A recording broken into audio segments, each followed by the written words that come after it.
God bless. What's up? This is Good this, evening. Good evening. yes, it's a good special a special one. This is a special one that needs to be done, especially after that. In the words of George Blakemore, the Dog and Pony Show.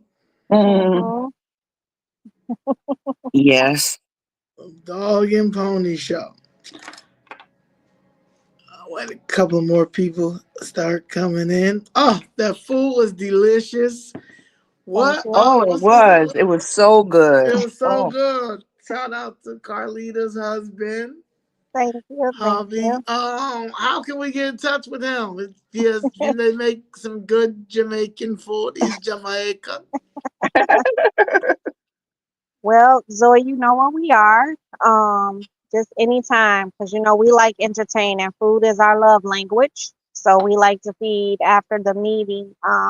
Everybody came by my house, and they got to eat the rest of the food, so I didn't Yeah, I'm have gonna a do a lot of video. I'm leftovers. gonna do a video because that food was good. Yeah, I'm gonna do a video. That food was good. Well, So thank you. I'm yes, happy you all yes. enjoyed it. Yes, jerk chicken next time. I bring my Hmm. mother some. My mother loves jerk chicken. All mhm. right. All right, so you guys are lifelong residents. I am. Yes. Been Yeah, here all I'm my not. life. All your I'm life. I'm a recent Harvey resident. Recent Harvard resident. Okay.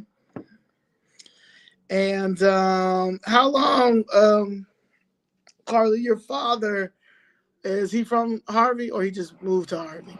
No, he's from Mississippi originally. When Okay. he came up here in 1958 to Chicago, he came up here for work from Mississippi, and then he moved to Chicago Heights. And when him and my mother got married, they moved to Harvey in 1973. Okay. And that's when Harvey had everything. Everything. It was beautiful. It was the block that we lived on. They were the second blacks to live on the block, because I'm learning that in Harvey, the area that we live in, not too many black people lived in this part or on this part. This is the more historical part. That's why you see the bigger houses, bigger land, and things like that. So, it was 73. They never said that they had any problems, with racism or anything like that. And everybody was nice. And then after they purchased their first home, which is the one that my dad lives in, then they purchased this house that I live in. So my parents own two homes. On to home. Okay. Hmm. And what is something that's something about Harvey that probably most don't know? Like, was there like a hidden gem about the city of Harvey? I know y'all got Harvey World, but like, is Yeah. there? And where's Harvey Well, World come from? that Chappelle will have to tell you where that Okay, phrase came from. But one thing about Harvey is that I grew up in Harvey. I was born and raised here, but my, other family, they lived in Chicago Heights. So one thing I remember growing up, it was like when you went to Chicago Heights versus Harvey, which is not even that far away, it was like Harvey was like equivalent to the city. You understand? So it was okay, like, it was more to me, more like fast paced. It was really nice growing up here. Really, really nice growing up here and things like that. So until it took a little turn, did a for the little time. worse. Took a little turn when the crack epidemic came. It took Okay, a little turn. Mhm. it took a little time. You from? Mhm. Are you from Harvey, born and raised, Alderman Chapman? Born and raised, right from the Born. Great Second War, Okay, 152nd and LEX. For okay. real Harvey World Nights, they know it's called LEX, not Lexington. What's But yes. Harvey World? Where, what's, how'd you guys, like, what's that nickname? Like, who came up with that, or it's just been a thing? You know, I can't necessarily say who coined the term. I just think it's just culturally befitting, when hip hop and, rap and these different genres were like really coming out of the Southland, it had been such a focus in the city that's kind of where the base was. And then you got a lot of individuals that just kind of collaborated their efforts and came through, like Marvo, L, Fat Money, Shamika. These are Harvey World legends, but in the scope of the music scene, they are very big names. I mean, I think Marvo L signed his first big deal at like 16, 17. And then from the great Second Ward, grandmother stayed right across the street from me. When you think about Fat Money, I mean, he just produced with Kanye West, Dr. Dre. I mean, Okay. these are all like legends. And I remember back in the day on Loomis, also in the Second Ward on 153rd. I mean, even these gentlemen today, like Do Nine, pretty well known person across Harvey in the Southland area, 147 Cowboy, all those different individuals. But Shorty's taking over, or stop sign, ENT, definitely shouts to Black the Don too, another Harvey legend. But all these gentlemen had comprised their different artistic talents, because Harvey really is a breeding ground for arts. Like all of our elementary schools are named after poet laureates. Even when you come into Harvey right off Sibley, adjacent to the water department, there's a mural that says Harvey Renaissance. So that cultural, artistic, creativity wave was all incepted in Harvey, and we coined that term, and it literally just like spread out from then, because we look at Harvey as the Mecca, right? One, we the TDL capital of the Okay. Southland, transportation and logistics. In the Second Ward, we actually import and export via Canadian National Railway, where they're headquartered, where we import and export to China in Harvey's Okay. Second Ward. That's huge. So that's where this whole mantra of that Harvey World came about. Okay. Okay. Good old I'm sorry, history. I know I went No, right. we You need just to said know where did that. Harvey World come from? But yeah, Okay. Okay. Who's the actor from there? Leroyce. Leroyce Hawkins. Yep, Yeah. yep. Okay. Second Ward, Second Ward. His Okay. grandfather Second one. stayed. Yeah, yeah. Across the street. I said everybody stayed across the street, huh? But they But you do see, though. Zoe, They a lot of literally things are like coming out of the second Marvel and Fat ward. Money are related. They're cousins, and then they're on one block, and then literally on the next block is their grandparents. So yeah. Okay. All right. Well, let's get into it. What is wrong with y'all mayor? Because he's insane. I'm gonna You say know, power hungry. I see an individual who intends to do good, but unfortunately, the deliverables are coming off in a very abhorrent, very crass, very monarch kind of way. I Well, I let's am, yeah. Hmm. all right. Christopher Clark. Christopher Ryan Clark was born September 14th, 1983. That boy, he born 1983? Ain't no way in the world he born 1983. No, Ryan? Mm-mm. Christopher Ryan? They say Christopher Ryan Clark. Wait, no, this is another gay LGBTQ. No, I mean he is LGBTQ. No. Okay, that's the wrong one. J Yeah, is that's the the one. middle initial. No, yeah, it is Christopher J. Clark. But they got they mess up.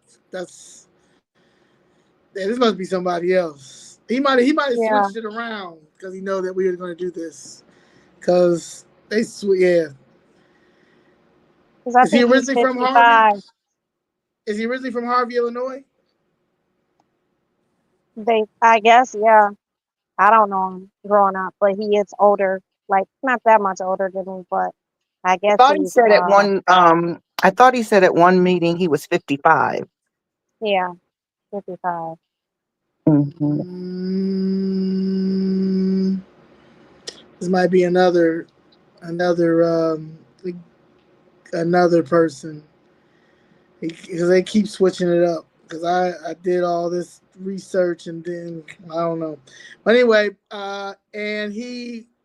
So okay, what's the difference between the Thornton Township supervisor and then working as the mayor of Harvey?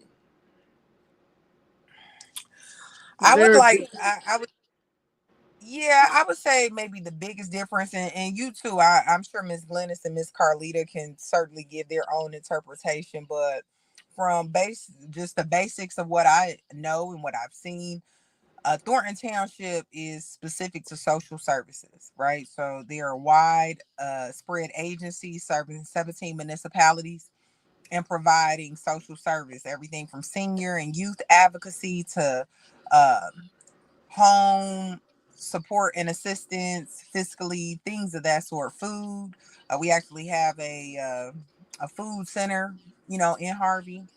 And I think comparatively, when I think about that as it relates to Harvey, Harvey's mayor is the executive chair, right? He's creating legislation. He's creating laws that we have to follow in accordance with the governance of Harvey.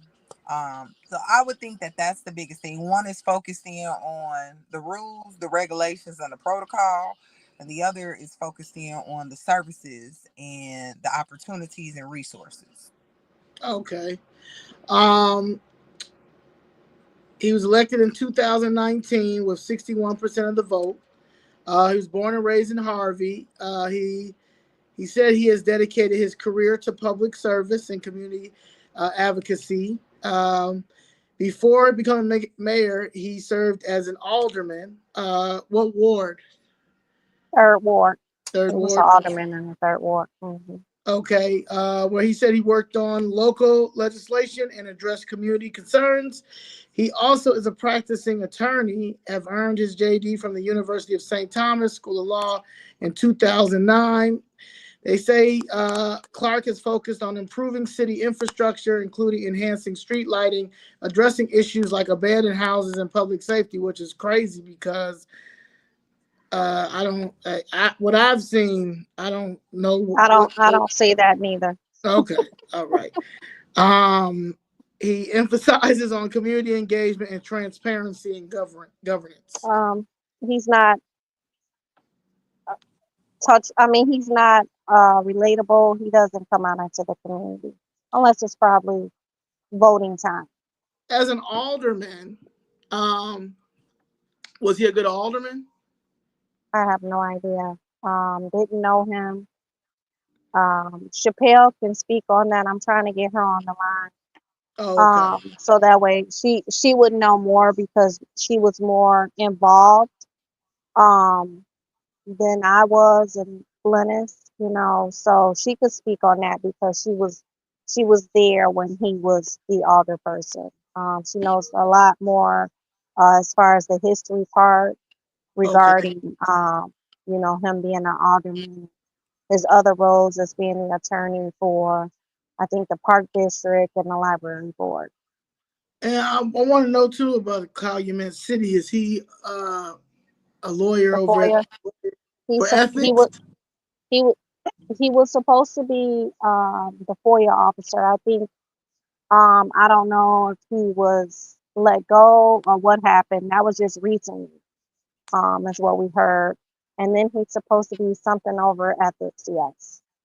Okay, yeah, I did see that as well. I was kind of confused. He got like 14 jobs. Mhm. Okay, so I met you last year because you guys are going through a similar situation that I was going through in the city of Chicago. Basically water reclamation and city of Harvey, this certain Myrtle Avenue where you and your father stay, and he has two houses that he purchased. and a few other elders on this block were told that they had to use this block for a retention pond because they had to save 209 homes that were flooding in the city of Harvey. But there was no community outreach really. They really No. didn't sit and talk with you guys. Didn't find any other options. Oh, And when you went to, I mean, I was down there with your sister and your pops when they went to water reclamation and told Carrie Steele to her face, and a few other people that were in there as well, that he did not want to move. And like I said, he lost his son, he lost his wife, and now he felt like he's going to lose his house. And that he's 90, he's going to be 90 years old. And where is he going to find someone to give him, another loan? And he doesn't. He's comfortable there. He's been there. yep. And Carrie Steele told us that they were not pushing you out, and that this was something that you guys were okay with, and that is what. And Clark had already talked to you guys, and you guys were okay with this. But it started when Kellogg was the mayor. Can you elaborate on that briefly? So, in June of 2023, that was right after he won the second election. We got a letter, and the letter read something about, it was from the Water Reclamation District, and it read, something about they were going to be doing a project, and they needed to meet with us and things like that. The way the letter read, you wouldn't have never known that your house, they were going to tell you anything about your house. So they had the first meeting was July 6th. Only one person came to that meeting. That was Miss Dorothy. But I don't think when she went, she kind of really knew what was going on because she didn't come back and tell anyone. So because they didn't have a big turnout from the residents on this block, they sent another letter out. And then a guy from the water department one day had like taped something on our door and took a picture. And I was like, "What are you doing?" And he was like, "Oh, I have to do this because they want to make sure that you all come to this meeting." I was like, "Okay." So my sister and dad and the other residents on the block, they ended up going. So we're thinking like it's just a meeting. Maybe they're gonna tear up the street or they gotta do something, within our yard or whatever. So my sister called me and she said, "We have to move." And I told her, "Girl, why would we have to move?" Because I'm thinking, well, we pay our taxes. Like, why would they be trying to take our house? I'm not, it's like, that's the furthest from my mind that she would call me and say that would have to move. And she started explaining and she said, these people from this water reclamation, they came and they said that, they were doing a project and, we would have to move and things like that. She was like, they mentioned the word eminent domain, that, if it was to go to that point, that they always win the cases and things like that. I was like, well, where was the mayor at this time? And she was like, um, he came in later. And when he came in, um, his his attitude was, "Oh, just take the money." And I was like, "What?" And she was like, "Oh," he was like, "Just take the money, I don't know who liked me and who voted for me." And I was thinking like, well, I know I had a sign of his opponent, Anthony McCaskill, in my yard, but I couldn't remember who else had any signs out there. No one had Clark signs out there. Mm-hmm. And so I was like, well, is he doing this because I had the sign? That thought did cross my mind, but I'm like, nah, he wouldn't do anything like that. So that week, I'm thinking, okay, well, he's going to come and see what our houses look like. Like, how did you pick, out of all the blocks in Harvey, how did you pick this block? You know, his thing was, oh, well, because Miss Dorothy had asked, well, if you're taking our houses, what is Harvey going to do for us? Oh, well, this doesn't have anything to do with Harvey. And that just didn't sit well with me. he's the mayor and you don't know what's going on. These people just randomly came into our town and picked our block out of all the other blocks in Harvey. Right. So with him not coming, I reached out because Kobe was newly elected, and I reached out to her through Facebook Messenger, I think. And I asked her, can do you know anything about this? And she was like, she was newly elected and she had just found out the same day, July 15th, that everybody else found out. And so she was like, we can have a meeting, to discuss and come up with these questions because she didn't know as much as we knew. You understand? So, Right. and I found that strange. Like, well, how wouldn't she know? And it was because they didn't tell her anything. So, we started, she started getting involved. We went down to MWRD and they acted like, because our thing was, well, can you just move it? Because Right. remember, he's making it seem like he didn't know anything about it. So we're going down there thinking these people came into our town and picked this, and we're like, no, this is not the place you want to put it. Put it somewhere else. There's other places. Can you find an alternate spot? And so they acted like they were shocked that we did not know. And I remember it was a group of us who went down, and I remember coming with, they did a recess. And I remember one of the commissioners coming to me and my sister saying, hey, I understand, because we talked about, my dad lives right next door, he's a widower now, um, we're a close knit family, people don't want Right. to move. And I remember him telling me, hey, you got to put the pressure on the mayor. And I was like, put the pressure on the mayor? He was like, yeah, if you all want to move, you got to put the pressure on the mayor. And so I was like, oh, okay, so he's lying. So, he lied to us, you know. And then they came back with the questions because we proposed 14 questions. And they came back and it basically said it was because of the desire of the city to have a Central Park that would be adjacent to the retention pond. That is Uh-huh. the reason why they chose this spot. And to this day, he will never admit that is the reason why, even though it's in black and white from Metropolitan Water Reclamation District, it was said in front of them when they came out September 7th, and he won't admit it. So it was like he's a liar. He's a big liar because you can boldly face lie just like that. Now we got it in black and white what the people done said. Now, when we went to water reclamation, Carrie Steele did say 2 times that it was not eminent domain, and they also said that they were not pushing you out. So So that's on record.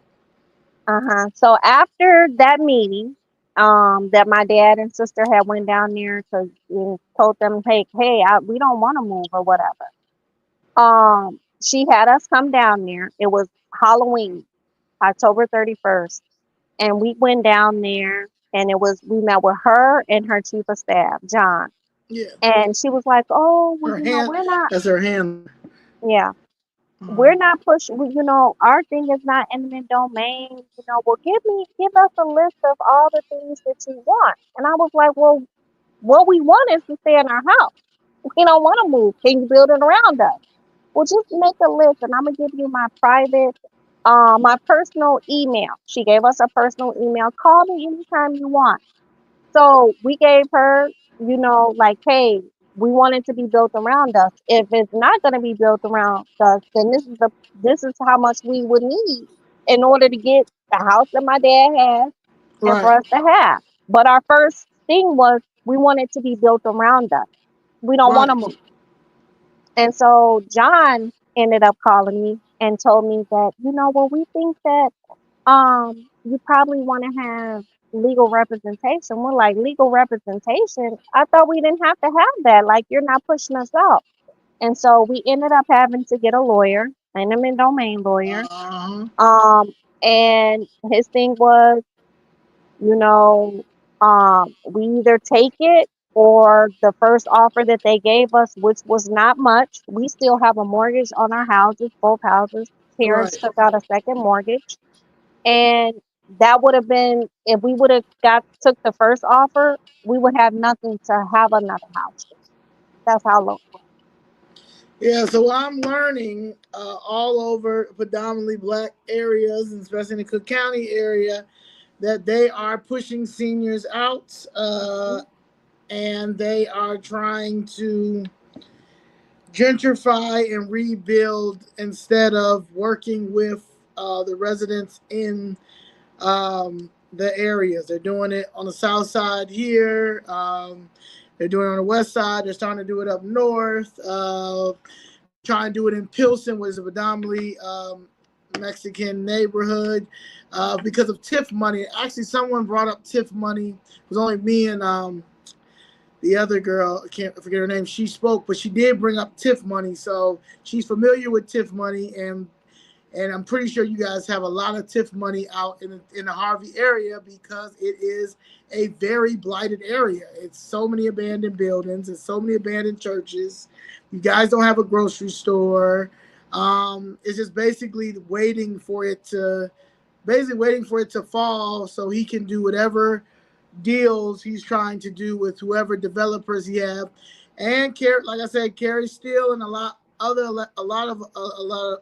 elected officials have their real estate license, are connected with some type of realty group, which is, I feel like, a conflict of interest, but it's big business in blighted areas such as Harvey. And I believe that they preyed on your particular street because of the ages.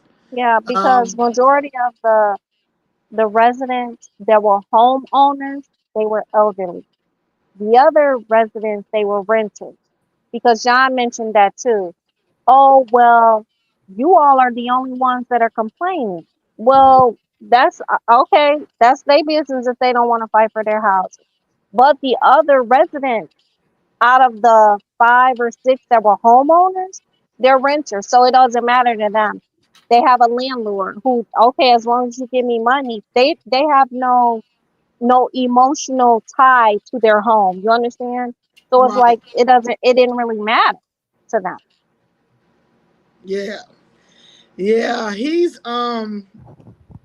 Harvey's a different world, but let's get into Mayor Christopher J. Clark. Mayor Christopher Mhm. J. Clark of Harvey, Illinois, has faced multiple allegations of corruption, abuse of power during his tenure, and leading to public outcry and legal challenges. I've been to one. Yesterday, I went to a council meeting, and then I went to another one before that, about 6 or 7 months prior. And I could not believe that before we got there, I was told that we cannot clap, we cannot talk, we cannot basically do anything. You basically just, you can sign up to speak. If you film, you have to film from this little corner in the back. Water Reclamation does that too, which is weird. It's the city of Chicago, committee meetings or city hall. We can film right in the chambers. No, we don't have to be in a certain place. They have a press. You have to have a press pass to go over by where, closer to like where the alderman or stuff is. But we've never had an issue with not being able to record. So I found that weird. I did speak, and I did let him know that it was wrong. And then yesterday, I broke down the Open Publics Meeting Act and basically let him know that that does not supersede the law of the land, which is the U.S. Constitution, which I take very seriously. And I'm realizing that the state of Illinois, especially Cook County, do not care about anybody's due process, equal protection, and freedom of speech, even if you are an elected official, like Alderman Chapman is. Mhm. Um, a federal lawsuit was filed in 2024 and accuses Mayor Clark, along with police Chief Cameron Biddings, the Deputy Chief Derek Charles, and City Administrator Corrine Davis, of extorting local businesses under the guise of collecting unpaid property taxes. The lawsuit claims that businesses were coerced into paying substantial fines ranging from $12,000 to $30,000 to continue operations, even though these fines did not contribute to settling their actual tax debts. Additionally, the lawsuit alleges that Clark ordered the wrongful arrest of alderman opponents, including Alderman Colby Chapman and former Planning Commissioner Ryan. How you say that name? Last name, Ryan? Sinwelski. Sinwelski, to suppress the Got suit. it. So you guys want to explain that?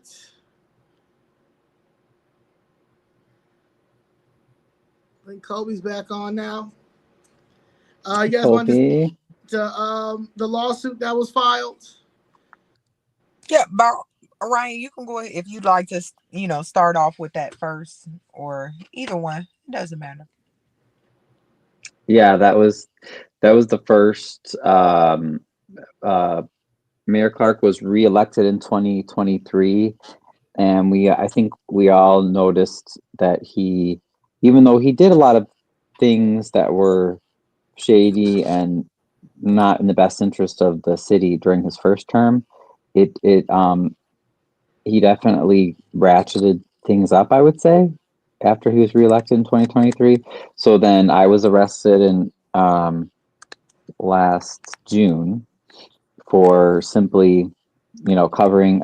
I tried to take video of the meetings because for a long time the city wasn't even taking video recordings of our meetings anymore. So like you didn't even have record of what they were saying, and we have problems with accuracy in the minutes. So basically they could just say anything happened. You know what I mean? And they wouldn't even keep proper records. So Clark also started really, really being aggressive towards Colby as she was asking questions. So I tried to defend her and speak up for her. Clark did not like that. So that's one of the reasons why I was arrested, I believe.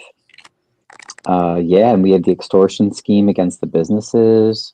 There's just so much. It's been crazy. Is that lawsuit still going on? Yes. Okay. That's in federal court. That's the federal court. Yeah, it's a federal lawsuit. As I know that he is charged, I don't know if somebody's cracking, somebody eating something. So if there's some music or something, I don't know. Well, anyway, I did see he suppresses vote. I mean, he suppresses your voice a lot. Alderman Chapman, why? This is your third time. No, this is your second time being arrested, but your third time being arrested. Why? A bad connection. Right. It was about to get good. Yeah, it's about to get good. Because she won't conform. Well, yeah, I know that, but she's just, as her being a elected official is insane. Yeah, pardon that my stuff is a bit wonky, but I just wanted to go back. So I wanted to address the receivership that Harvey has taken on without being asked to on the behalf of Cook County, because and I'm saying that with in a jokingly way, because no municipality can come into receivership of Cook County property taxes. But I did drop in the chat 05-102-160 that was passed back on January the 22nd of 2024, and this is following in July of 2023, and I don't recall the date specifically, them then instituting a rule that churches, 501c3 exempt organizations, had to pay a business license, which, and that even changed. Yes. And, it's troubling in both instances. You often hear the speech of, listen, city of Harvey is $146 million in deficit, right? We only have a 48% tax collection rate. We often hear that redundant saying, but to that end, we're not hearing, most businesses, right? So there were a list of 72 businesses, which is defaming, that were placed on the back of the Harvey Post newsletter. I can't quite remember when that came out, but it wasn't too far after the Pool Tingles family you know, the strife that they were going through, that this then next whirlwind came. And specifically for not residents, but for tenants, no tenant rents for any of us who've rented. You don't come in and say, hey, do you owe back property taxes? Because if so, I'm not going to move here. That's just not the likely thing. Well, in this instance, businesses like O'Reilly, right, a Yeah. corporate business that is located in the Dixie Square Mall, is currently in litigation Mhm. with the city of Harvey for the city of Harvey placing two large bricks in front of the door to prohibit any entryway. That also happened at Dollar General. As a matter of fact, let me say that that was Friday, October 11th.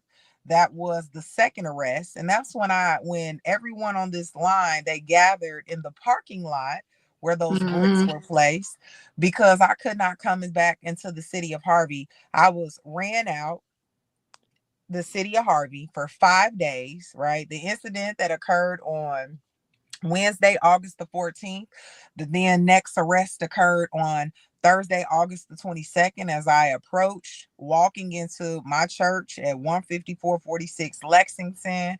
Like they The arrested you at the church? At the church, I was on my way in every Thursday. Everyone knows there's a weekly food pantry that's offered there. Mhm. And literally I said, wow, like, so you all are, what am I being arrested for? And I was like, what's going on here? You all are both men.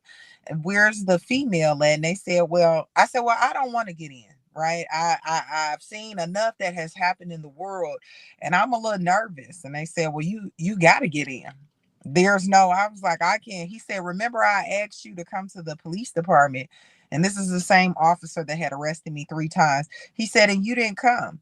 And I said, right, because I have a civil liberty and right that I can choose to not come. That's why I Mhm. have representation. And so, I was taken down, and I find it funny because it lined up the day after, right? Wednesday, August the 21st, I spoke on a panel for the DNC. This is the same week as the DNC. So why would we wait 8 days to come and arrest me after I filed the police report on Thursday, August the 14th? We waited until Thursday, August the 22nd, or that was Wednesday, August the 14th, but we waited until Thursday, August the 22nd to arrest me at the 9 a.m. hour, where the police had already been sitting out for 24 hours, right? Watching, right? I was trying to, it's mind blowing that my car received a police tow or a sticker stating, hey, if you park here, your car is subjected to tow. However, those same two gentlemen that arrested me on Thursday, August the 22nd, sat in an abandoned driveway across the street from my house to watch and see when I would arrive home to then arrest me, take me down to the station. As I mentioned, I had just completed a panel discussion with a lot of elite senators and different things. And following that, I felt as though it was like calculated, like, okay, we need to, like, maybe they saw the panel discussion, or because it was DNC week, they thought this would be a good highlight and really, pivot people and make them have a different perspective of Kobe Chapman. So, like I said, Thursday, August the 22nd, I'm taken down to the station. I have to take fingerprints, which is where you see the mug shot of me smiling on the right and looking to the side on the left. And I also had to do complete fingerprints. They said well-behaved women seldom make history. I understand that quote clear as day now. And then, so following that, we go to court a multitude of times where discovery is requested on behalf of the jury or the judge to be presented, and it was not.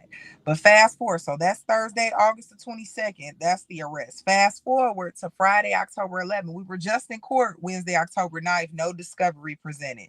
Friday, October 11th, I leave. Good, I had left to go get some McDonald's because I don't know what would have ensued. But I'm literally at McDonald's. And then I'm looking on the Ring camera and I see the same two officers at the door, except they're admiring the brick on the home. They're discussing that, but they're actually there to arrest me. with no charges being found on behalf of the state, with, again, 2 days prior, no evidence being submitted. We're still in, pending, I'm going to call it pending due process, where all entities are having to submit what's needed. So my attorney said, hey, listen, you can't go back into the city of Harvey until we tell you to. So it was Wednesday, October the 16th, by my legal team. I was asked to be there at 8 a.m. When I arrived there, no one knew what was going on. So they said, come back at 9. I said, well, what do you want me to go to McDonald's? Anybody want a sausage biscuit? And then I'll come back and wait and see like what the next step is. I said, is there nothing in the system? Because certainly for my arrest, it would be in the system. So they're calling. Now they're directly, I'm assuming, calling the gentleman who ordered for my arrest. And then he arrives, and then I get arrested. And upon the arrest, as you all know, I left and I was transported to Phoenix Police Department, but my cell phone was not taken. So in the midst of being in the handcuffs, we skilled like that, right? We got that talent.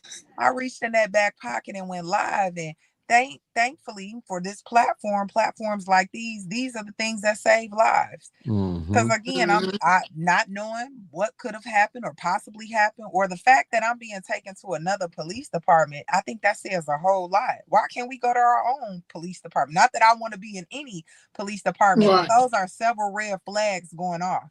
So when I got there, major shouts to the leadership, distinguished leadership in the police and in the administration at the Village of Phoenix, because as soon as those two gentlemen found out what was going on by a trustee who saw me being brought in, she said, this is not what we do in the Village of Phoenix. I'm calling the mayor right now. We will not have Miss Chapman over here. This is this, I've never heard of this.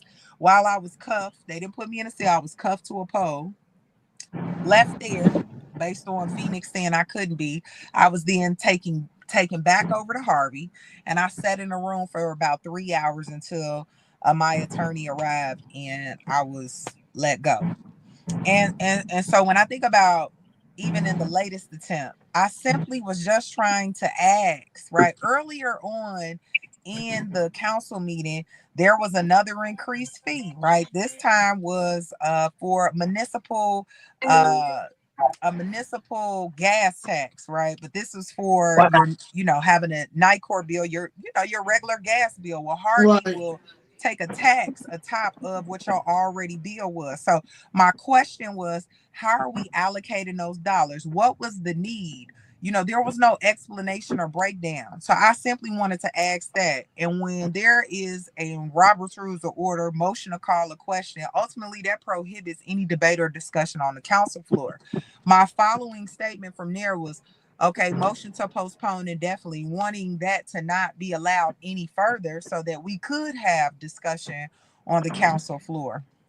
Well, ultimately, I was, I didn't have an opportunity to have a say there, but I knew I needed to say something about Mrs. Allen's home, her mother's home. I knew I needed to say something about that. So I waited because there were several other things to question in the midst of what is going on. So I awaited, and I knew they were going to motion to call the question. And like y'all heard me say yesterday, I take my responsibility, but I didn't curse anyone out. I didn't say anything rude. I don't name call. I don't badger. I simply am asking the questions because now this is the 17th home on Myrtle. And I'm referring to the 16 where Carlita stays, Miss Carlita, and now the 17th one of an elder who I'd already been in constant conversation with, or attempting to be, with the city of Harvey, and to no avail, received no rebuttals. I've got emails from February and April asking why was her water cut off and can we get her water cut on? Today, Miss Allen made 89 years old. Could you imagine?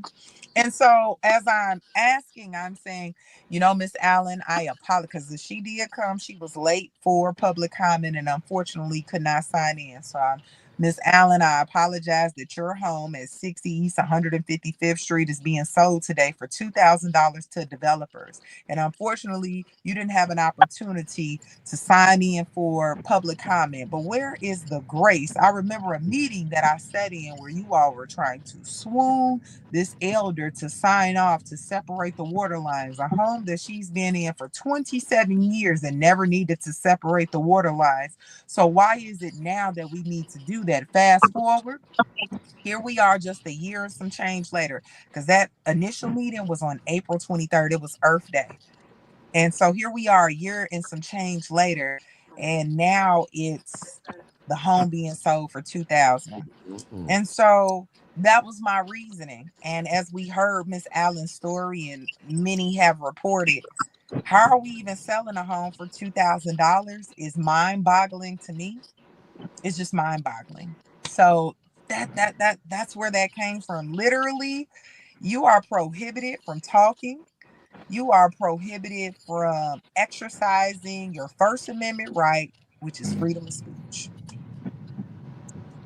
So, I have you like all your charges have been dismissed. So the previous ones from last year were dismissed on Monday, December the 23rd. So do you plan on suing them? Because this is retaliation at this point.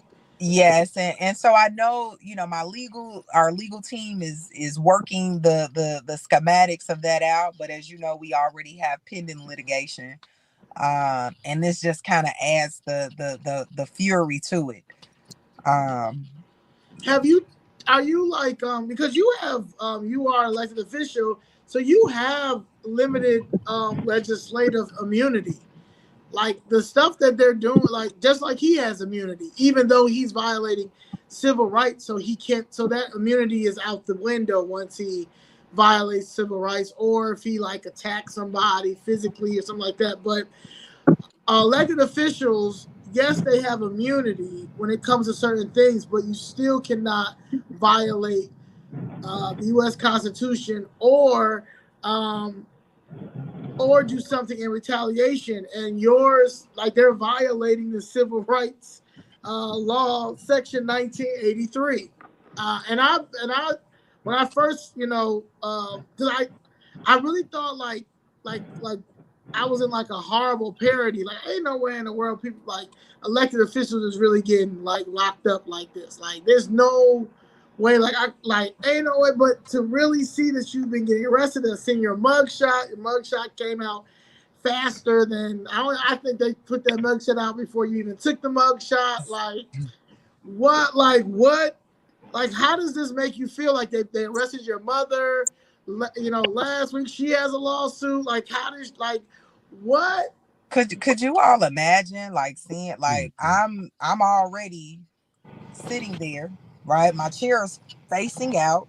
I'm gathering my things, but I'm gathering them in their idea a little lethargically because I'm watching my mother just be grabbed like that and immediately thrown into cuffs.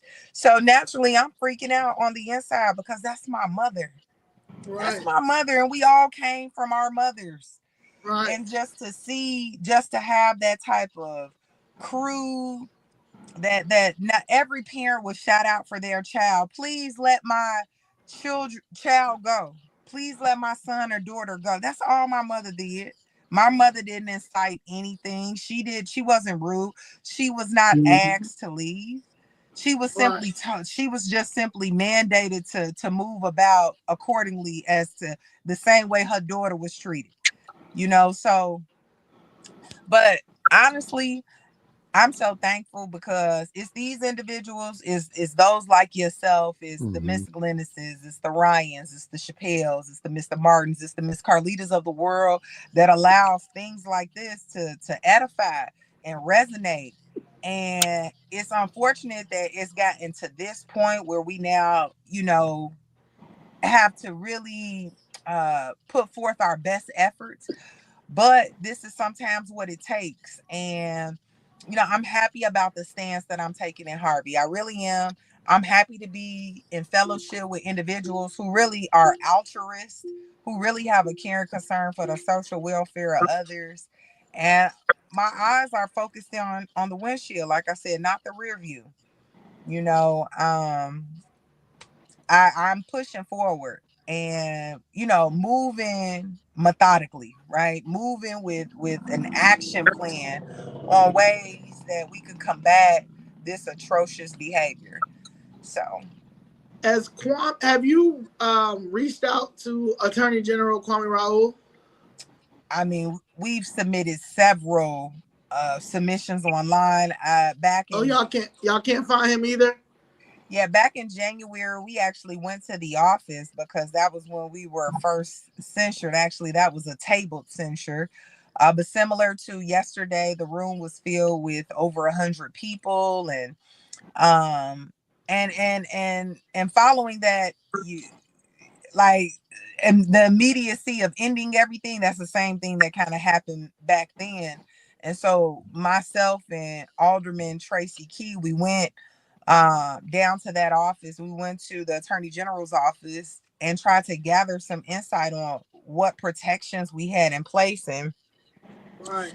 unfortunately, it's been just a long paper trail. I believe in the protocol process, so okay, we're following that, but we need some additional oversight. We Yeah. need somebody to come in, and that's where things get murky, honestly. So Chappelle, you were there when he was a alderman, Christopher Yes. Clark. Was he the same like how he is now? Well, let's start when he was an alderman. He didn't have the so-called power to do the things that he's doing now. But he led um led the other three alderpersons at that time where they made a pact to incapacitate the city. And doing and in doing that, they missed 18 meetings. They voted no to everything that the city was supposed to gain, including infrastructure, a grocery store. We were going to get a Pete's grocery store. Okay. They voted no. We even had where Shaquille O'Neal came. Well, he actually didn't come in, but he was there through like Zoom or whatever, where he wanted to build a grocery store in Harvey. They voted it no. We were supposed to get our streets done a long time ago. Cook County came in and begged them. They said no. We were supposed to get a Ricky Rockets. They said no. Everything that was coming in good for Harvey under the administration of Eric Kellogg, they said no. No. Um, you know, everything that you really see as far as like the reconstruction of 154, that was supposed to been done. Um, we were supposed to get more businesses, and he would go around and he would lie to people and say, yeah, because at first he was trying to bait me, and also he baited Ryan um to believe everything that he was trying to do was for the good of the people. Right. He was saying, well, there's so much in debt, this amount of money, and they're not paying this bill and this and that, and so is stealing, and this is all the things that he was saying. Okay. But I didn't fall for it, because once I started to do my research on him, I realized that he was a liar. I realized that he wasn't the person that he said he was. Mm. And Okay. and I found out that when I found out that he was actually Clarence Clark, he wasn't Christopher Clark, he was Clarence Clark. I was I like, found out, because he told me himself that it and verified that he was born Clarence Clark. He verified that because I guess he must have figured I knew. And then he told me about his mom being physically abused by his dad. And his father was a drunk. That's why he changed his name, because he didn't want to carry his father's name. All those things. And then you turn around and this is what you do. You abuse women. Because Kobe's not the first person that's been abused on his watch. When he was an alderman and he owned that building, he pulled the gun out on one of his tenants, and she was pregnant. okay. Not the one who. Okay, the lawyer. Yeah, Mm. yeah, and he, he had, and when he was the attorney for the Harvey Public Library, he abused one of the directors, Miss Sandra Flowers. He abused her. He just That's his thing for women. His divorce decree is sealed, so no one can see his divorce decree. But I know people that do know his ex-wife, and from what they said, I mean, this is allegedly, but from what they said is that he was abusing her. Oh, okay. So that also, I had once before met with some higher ups at one point, and they told me that he abused a woman that was supposed to have been pregnant by him, and she lost the baby. So I mean, that I have not been able to find, and even with his divorce, because his decree is sealed, so I can't research it. But there's a whole lot of things that he was doing back then that was just horrible. He was the attorney for the Harvey Park district, and he was sued. He was fired and sued. He was fired and sued. What year was this? Was it 2010? Okay. I have one of the court papers, but it's not the final judgment, but I do have one of them. I think it's 2010.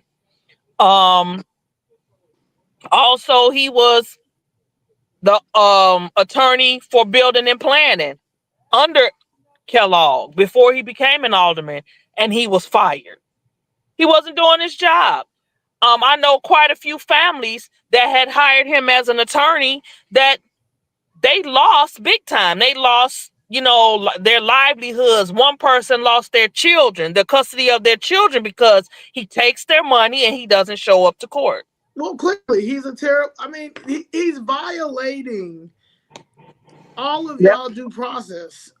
When he tells you even yesterday he violated mine. He violated Danielle's. I actually wrote him a nice letter and sent him a nice email. But yes, because that's his last warning. Because I CC'd our attorney for our organization because I'm not going to play that game with him. And I CC'd Tony Preckwinkle as well, Tony Dwayne Preckwinkle, because you are Cook County and you are doing the same thing at your board meetings. They don't like you speaking out, but that makes sense. People are going to lose because he's not even following the U.S. Constitution, and they're taking these oaths. And I'm learning that it's a pattern with these black mayors. I don't know. They're all like in this clique, and it's the sassy. They sassy, man. That's all I know. Is he? Boy, they are. That's a good word. I like that, sassy. Yeah, they sassy. These are sad. We're dealing with some sassy. But wait, Zoe, what? Because I've been at work all day. If you don't mind my asking, what What happened after the recess? Because yeah, I thought you guys were gonna come back in, but then I didn't see Oh, you. we weren't allowed to come back It in. wasn't allowed. I got it on tape too. Yeah, we weren't Oh, allowed to thank you, come Martin. back I in. did see Are a little you bit of your coverage. serious? I Yes. got it on. They But did what? not allow the ladies. We was the last four to come in. So Yeah. why? What was their reasoning though? That doesn't make sense. We were not allowed to come back in because we spoke to the media. That's what Marcus Patterson said. Oh, In white shirt. Yeah, he just got back in. He just got back in because he was fired by Clark, and he just got his job back. Oh yeah, so he came out and oh, told us that because she spoke to media and our shirts. So yeah, we're learning that we can't go nowhere with the Chicago Flips Red shirts on. So we've got lawsuits all over the Cook County and yeah, City of because Chicago. that's not those are not valid reasons to Oh yeah, yeah. tell someone they can't come into a meeting from the Right. public. And see how the flyer, because he called Danielle's name and he knew that he wasn't on you all. Yeah. So, but he's corrupt. He's part of the corrupt machine in Cook County, and it's a Yeah, it's and a he was bunch of under them. Frank Zuccarelli. He was under Frank Zuccarelli. Yeah. They were all because Frank Zuccarelli was at Shirley's house Mm-hmm. during those meetings. Um, I'm gonna get the audio of those meetings, the recordings, so that they can be played, and I want people to hear it because the thing is, he tries to downplay and he tries to lie and make everybody seems bad. But as you see, he doesn't talk about us until we leave the room. Then that's when he wants to say his little whatever Mm-hmm. his little smoke as he called it.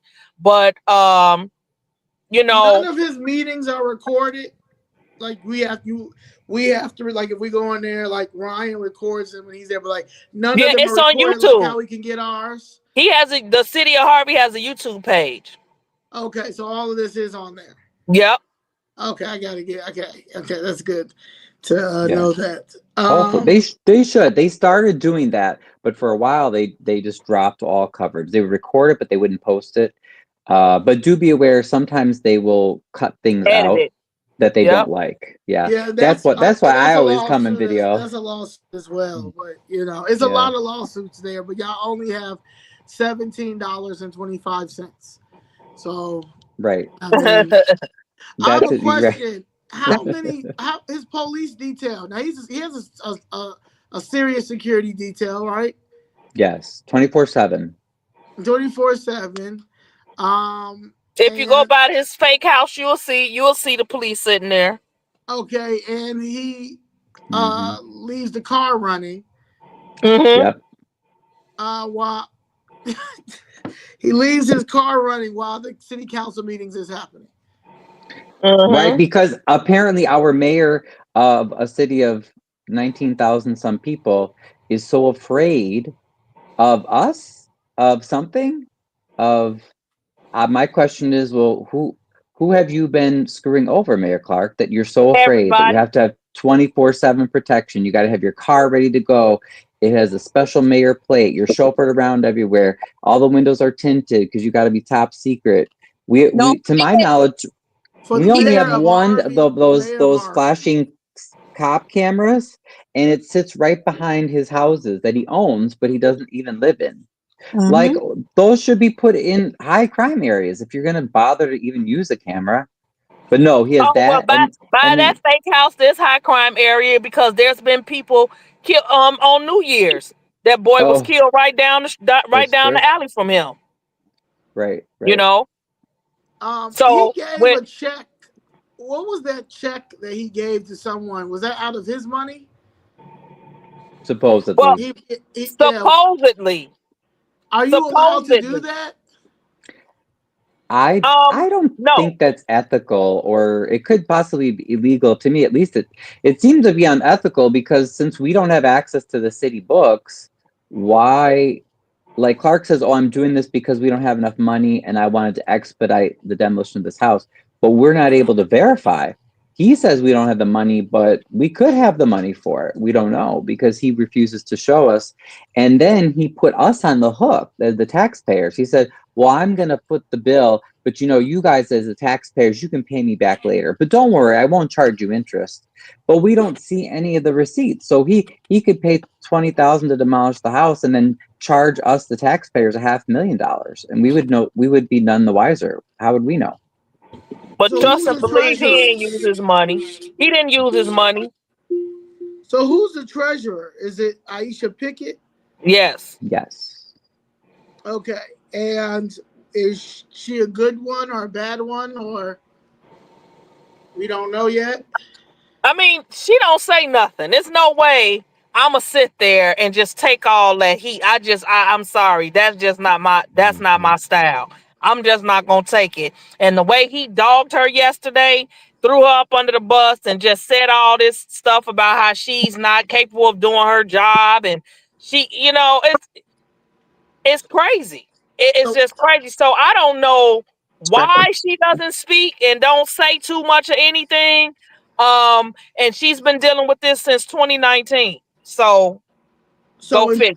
2022 and 2023, you guys have been delinquent on your fiscal year audits.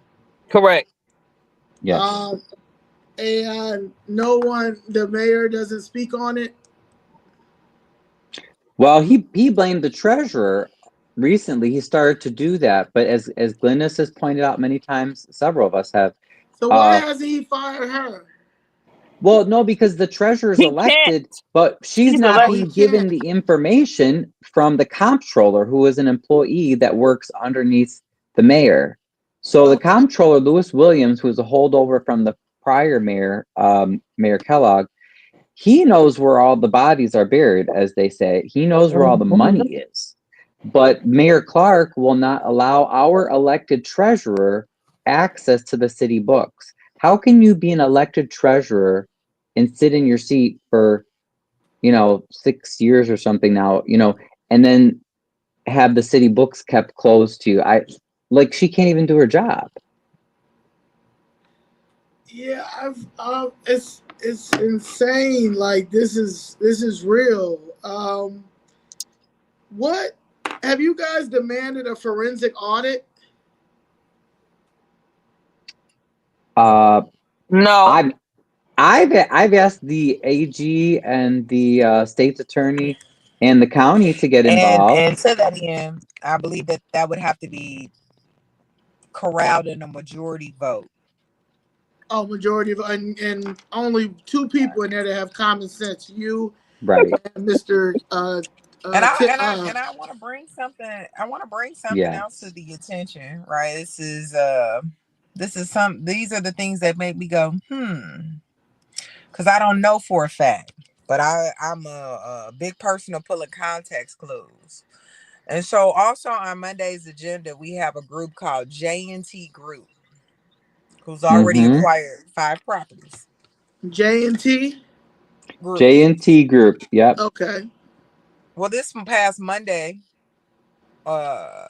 Monday, April the 28th, not this past Monday, but the previous Monday, they acquired 5 more properties. Yes, they did.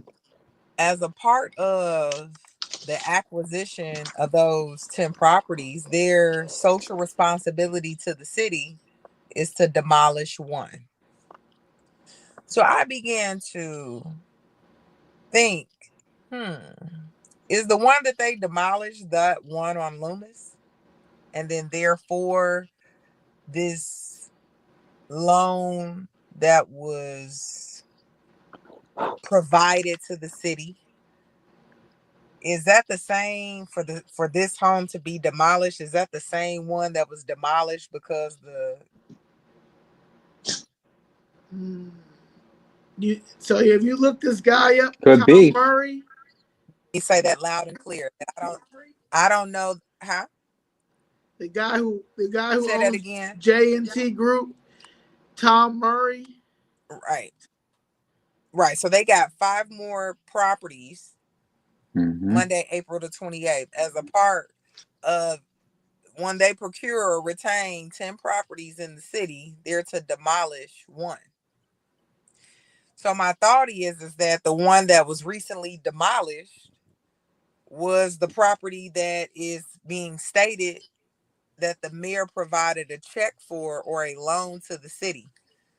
I follow now. So, and Follow the again, I money. don't know that to, yeah, I'm following the piece, and it's like, so did the taxpayers, are they about to pay, X amount of dollars out of their pocket? 19,000 people, let's just say everybody paid $2. That's $38,000. It costs $35,000 to begin with, right? Right. So the irony in it all is that we'll demolish your home at $35,000. That's horrid, right? It's already in a very decrepit state. But then we'll sell one that is on a corner that's all brick, that has a coach home for $2,000. Right. Let's make that make sense. SENSE and CENTS.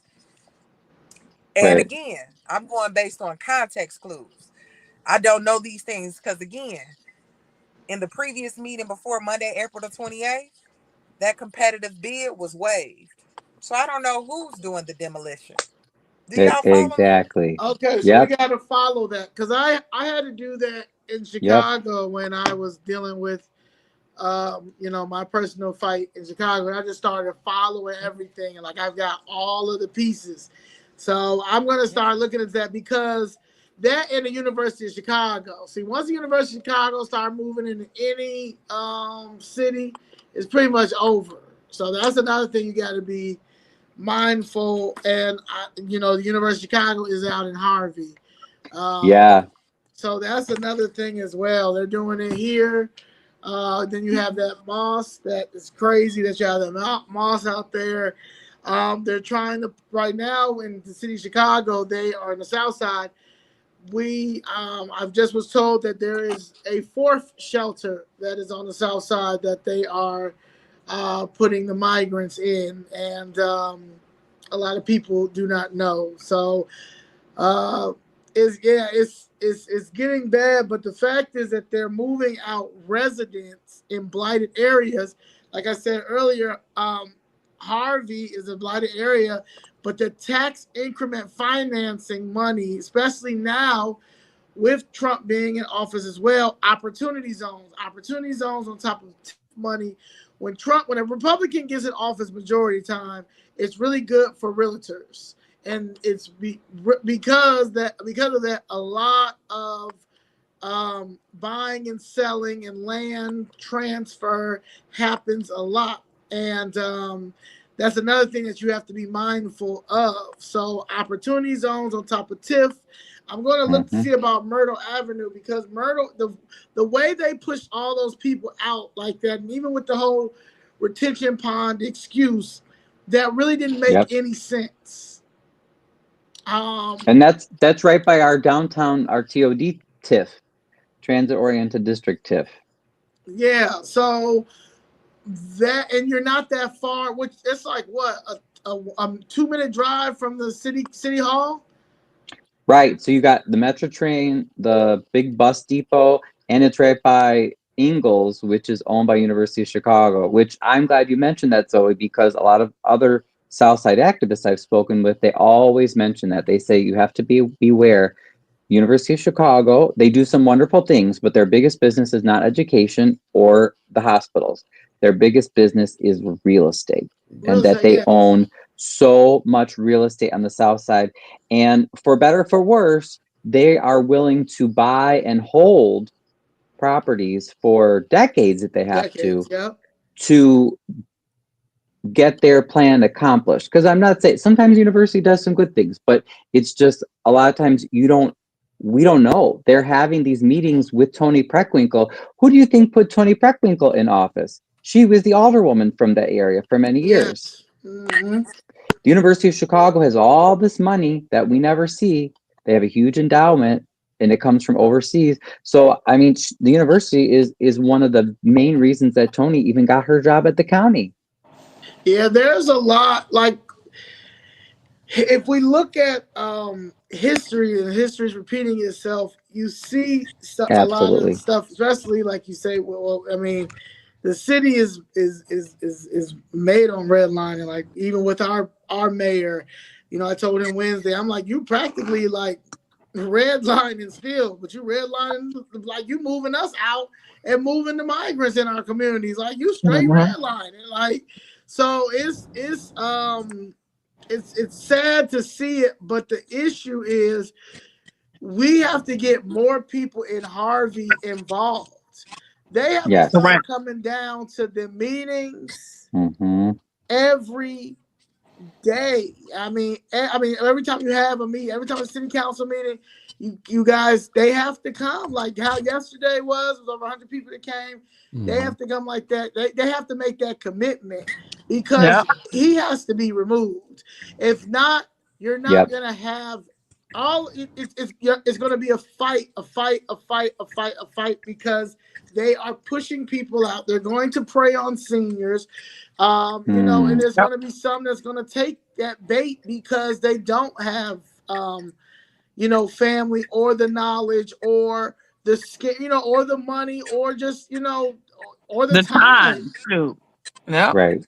You know, the time. So, and then you have only Mr. Keys and Kobe that's speaking up.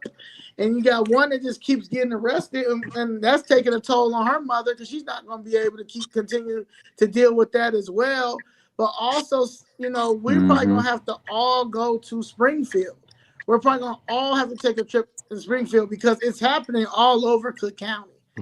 Yes, you know? it is. And you know, Ryan, you and Chappelle, you see how they violated my First Amendment right when we went when we went to that board meeting. You know, but you guys went, you asked for help. You went to Tony Preckwinkle. Has she responded? No. Did she sent anybody? Her chief of staff is Lynetta Haynes Turner. Has she responded to you guys?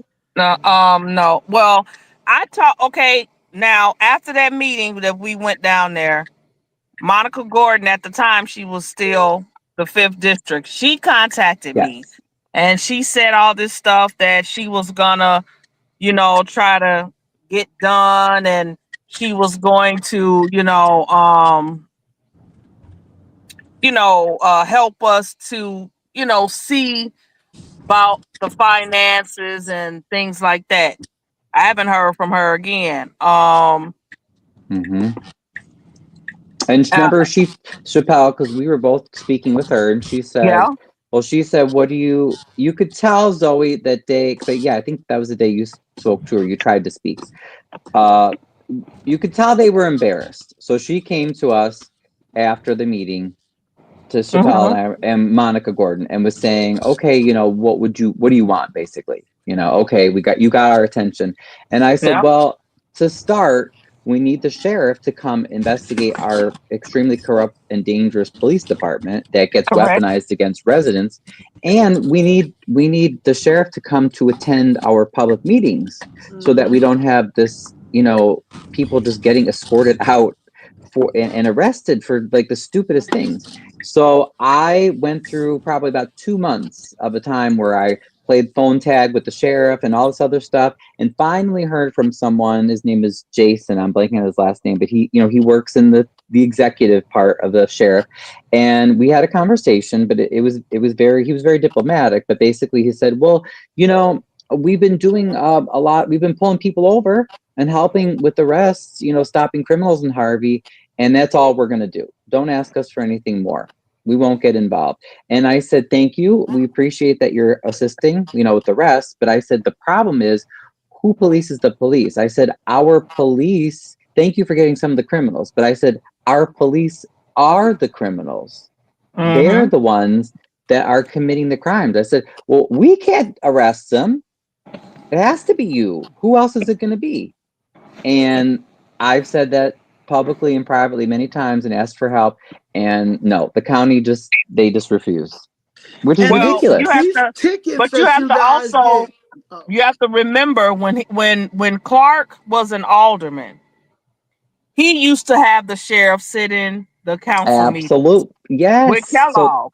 He So used to there's beg, and precedent. he begged Tom Dart to come. Tom Dart came, but Yep. Kellogg told Tom Dart, "We don't want you here because we don't need you here." Yeah. And the And sheriff still sent people to our meetings yep, because a few people complained. So that's why I don't understand, Zoe. Why is the county, why are they so silent? Even with a commissioner that got appointed who she is from Harvey, and she Right. says she's trying to help.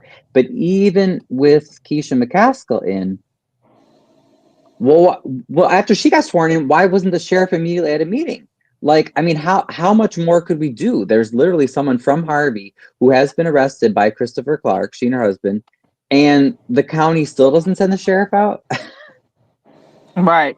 I guess it's clicks in politics, but it's like you're gonna have. Well, we have, I'm a Trumper.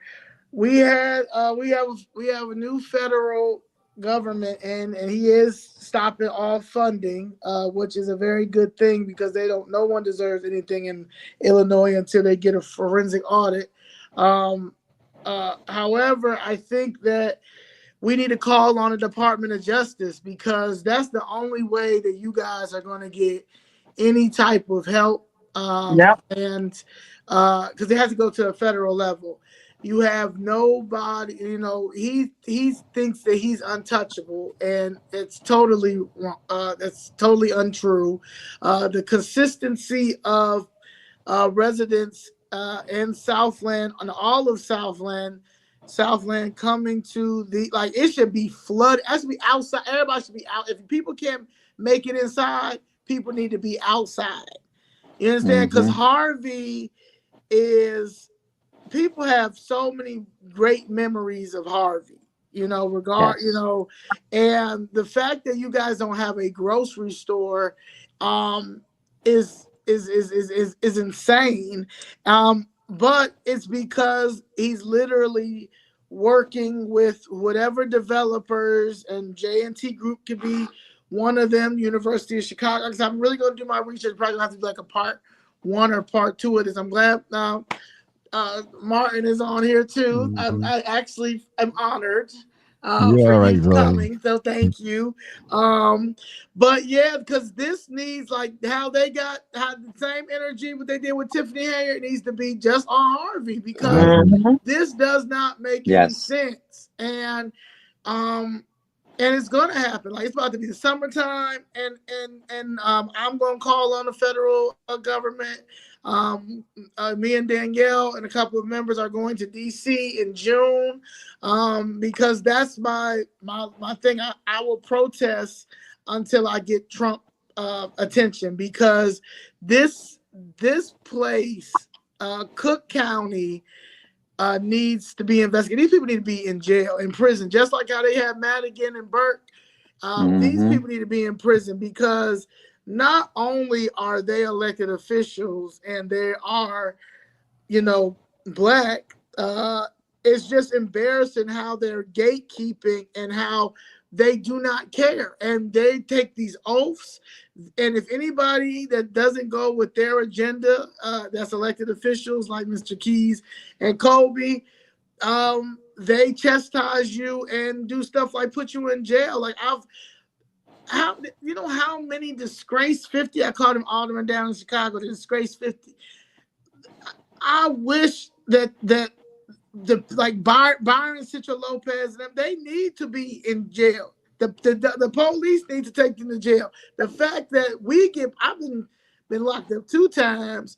I've been banned about 4 times in the city committee meetings and city council. I have an attorney. We're suing Tony Preckwinkle now. I just sent a letter to you guys as mayor, because, and I CC'd everybody. I CC'd you too, Carlita. But yeah, I wanted to just read this off real quick. I said, Dear Mayor Clark, my name is Zoe Lee, and I addressed the city council during the meeting on May 12, 2025. As I stated publicly, your rules do not supersede the United States Constitution. I am the founder of Chicago Fist Red, a civic organization committed to exposing corruption, challenging unconstitutional policies, and empowering residents through advocacy, education, and political action. CFR operates throughout Chicago and Cook County to hold public officials accountable and ensure that government serves the people, not political interests.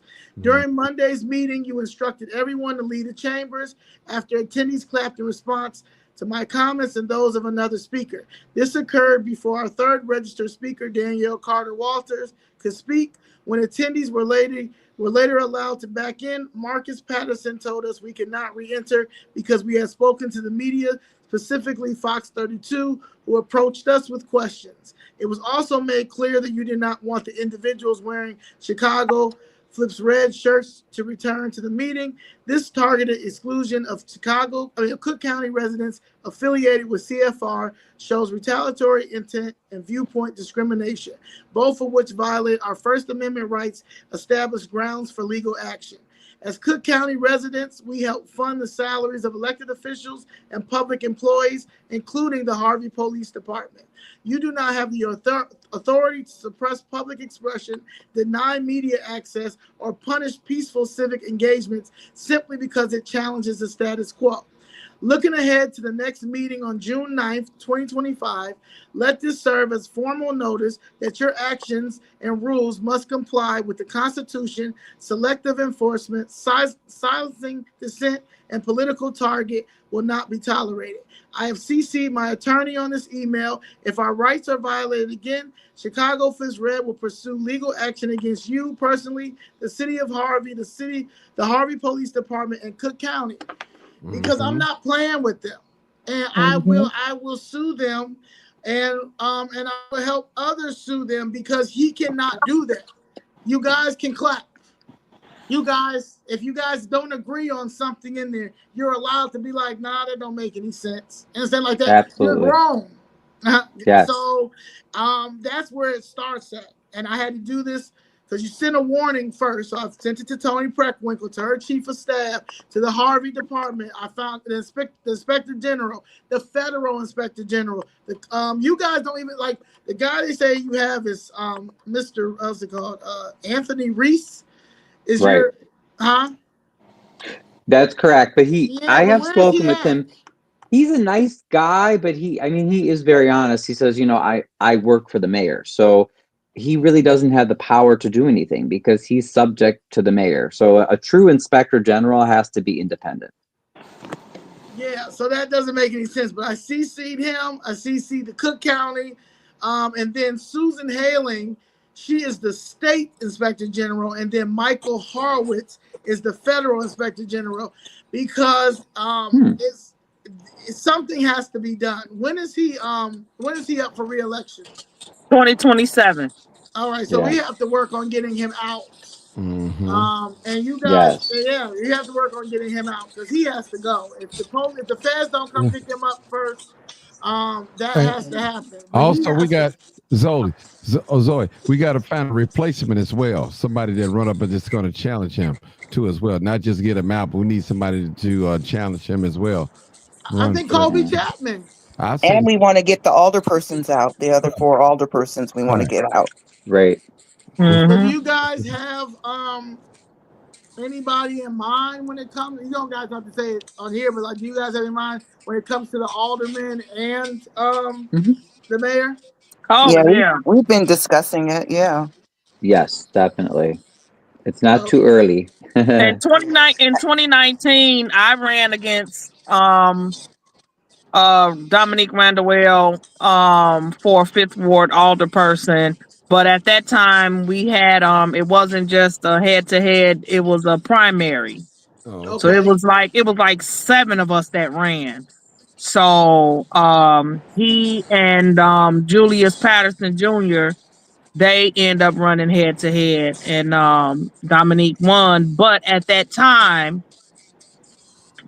Dominique was not under Clark.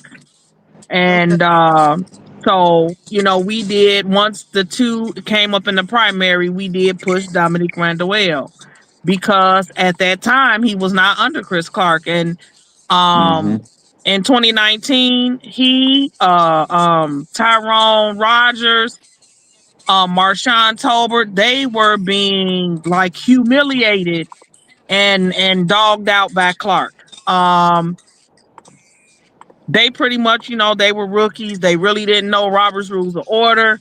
They would call me. I mean, I was kind of like the consultant for them to tell them what to do, what they needed to do and how they should, and he was doing them the same way, canceling meetings, uh wouldn't let Rosa the clerk put their stuff on their agenda on, out there, just all type of stuff.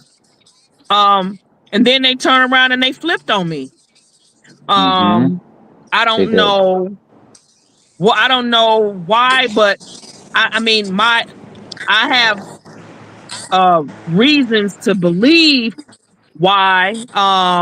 Dominique Randall, he was a truck driver, Mm-hmm. and he went through driving school 160 to get his CDLs, and it's just awfully funny that all of a sudden driving school 160 gets property in Harvey to run their business.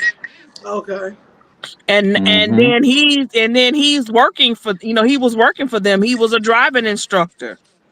So I mean, it's a lot of things that I need to find. Like, I need to find that those minutes to see if he actually voted for them to come and set up here in Harvey. Because if he did do that, then that's a violation, because that means he has a personal interest in that. That's, that quid pro. And Right. Right. so yeah, and then what's his name? Rogers was up for, the assault, the rape that he had, sexual assault.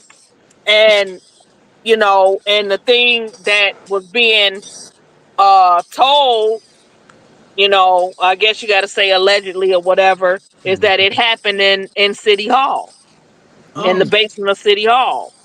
So I'm assuming that's probably where Chris dangles the carrot over his head with that situation. right. So I Yeah. don't know, you Well, know. that's what I'm learning too. I'm learning that everybody has. I know for the city of Chicago, that we're dealing with a down low problem. All them men in there is sassy and down low. So that's not that the issue down there, and they won't come out the closet. It's 2025. Do what you got to do, and so everybody has some Mm-hmm. type of issue, and that's the main problem when it comes to that. Um.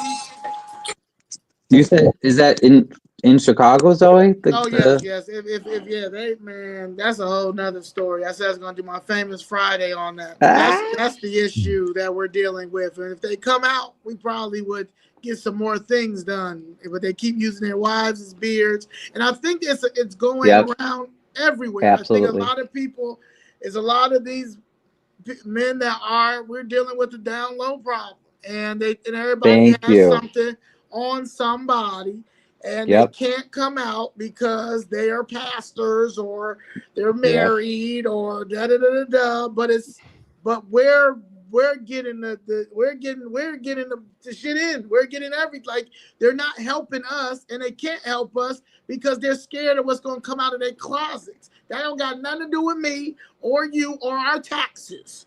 So that's Thank what, you. yeah, I'm that's so one of glad the you're issues. saying this, though, Zoe. This is why I appreciate you and your group's work, because why are people so afraid to just say the stuff that's out there?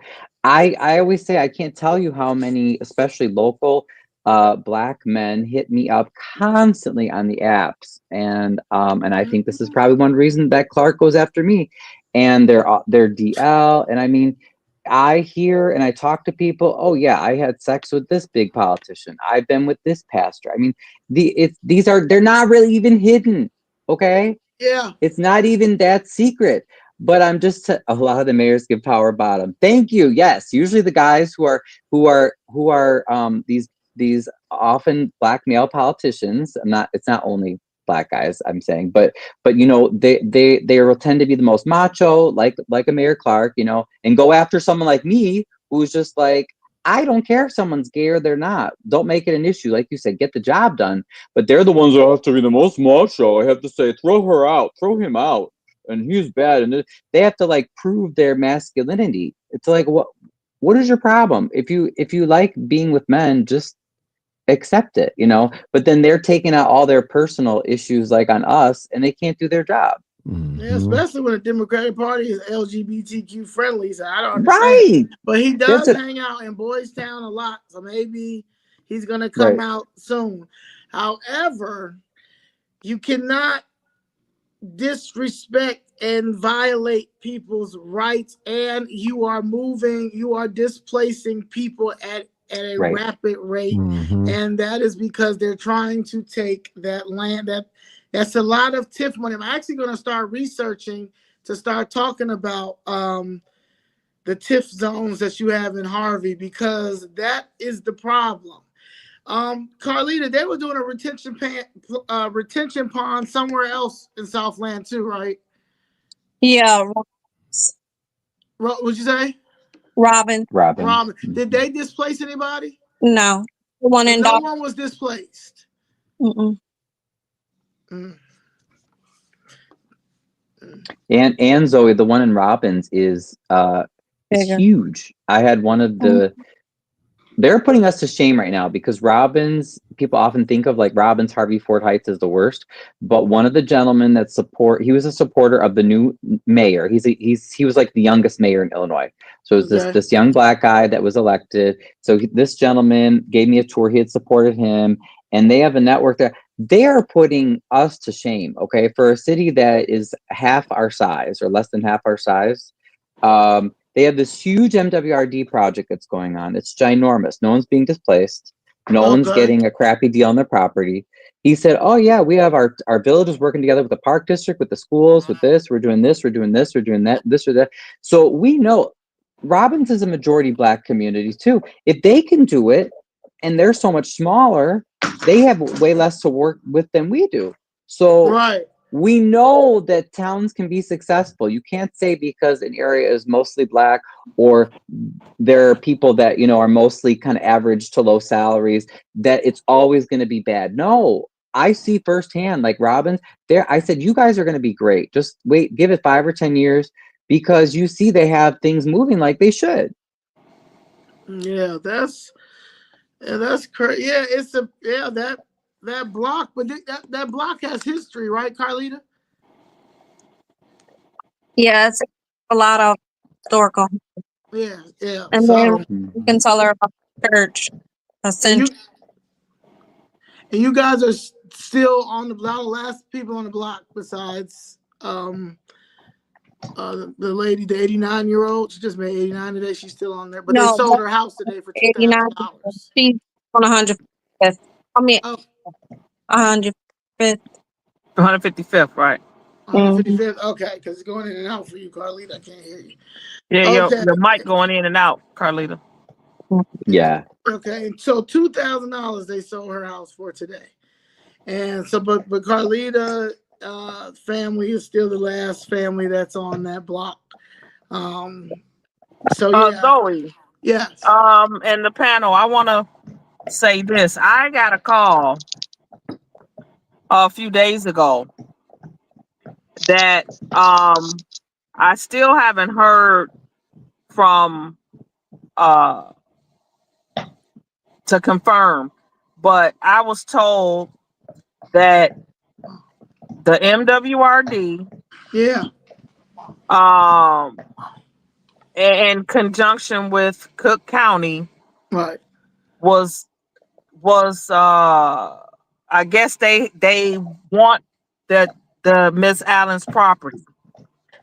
The water reclamation. All right, so we got to come back down. Now listen to this. Really? Now, I was told that the agreement was to give her $500,000, $250,000 for each property.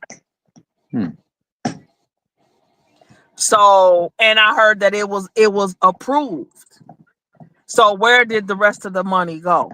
If they only gave her only sold it for 2,000, where did the rest of the money go? Did she have a mortgage? A second mortgage or I mean, whatever? I don't know. I'm still waiting to see that the confirmation for that. But I actually received a call, and it just came out of nowhere. I received that call, and I was just like, "What?" And But but it's not going to her. So right, the money didn't go to her. It was supposed to, but it didn't. so did it go to the person who purchased the taxes for $2,000 and purchased the house for No, $2,000? it was supposed to go to the homeowner, Miss Allen. It was supposed to go to her.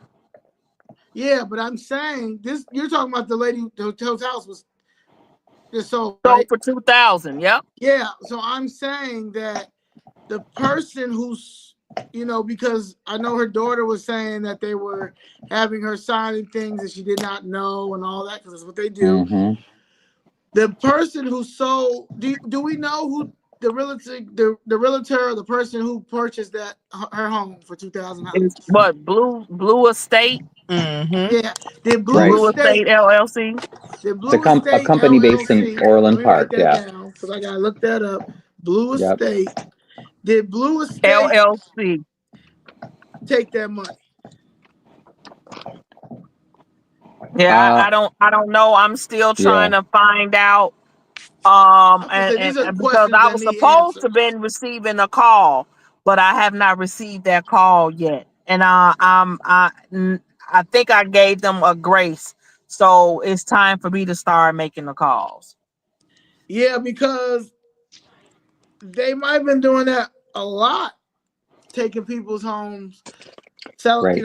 for that type of money, $2,000, buying the taxes for that type, $500,000 here, and then working out something with like water reclamation or something that they giving that money and then they give a kickback back.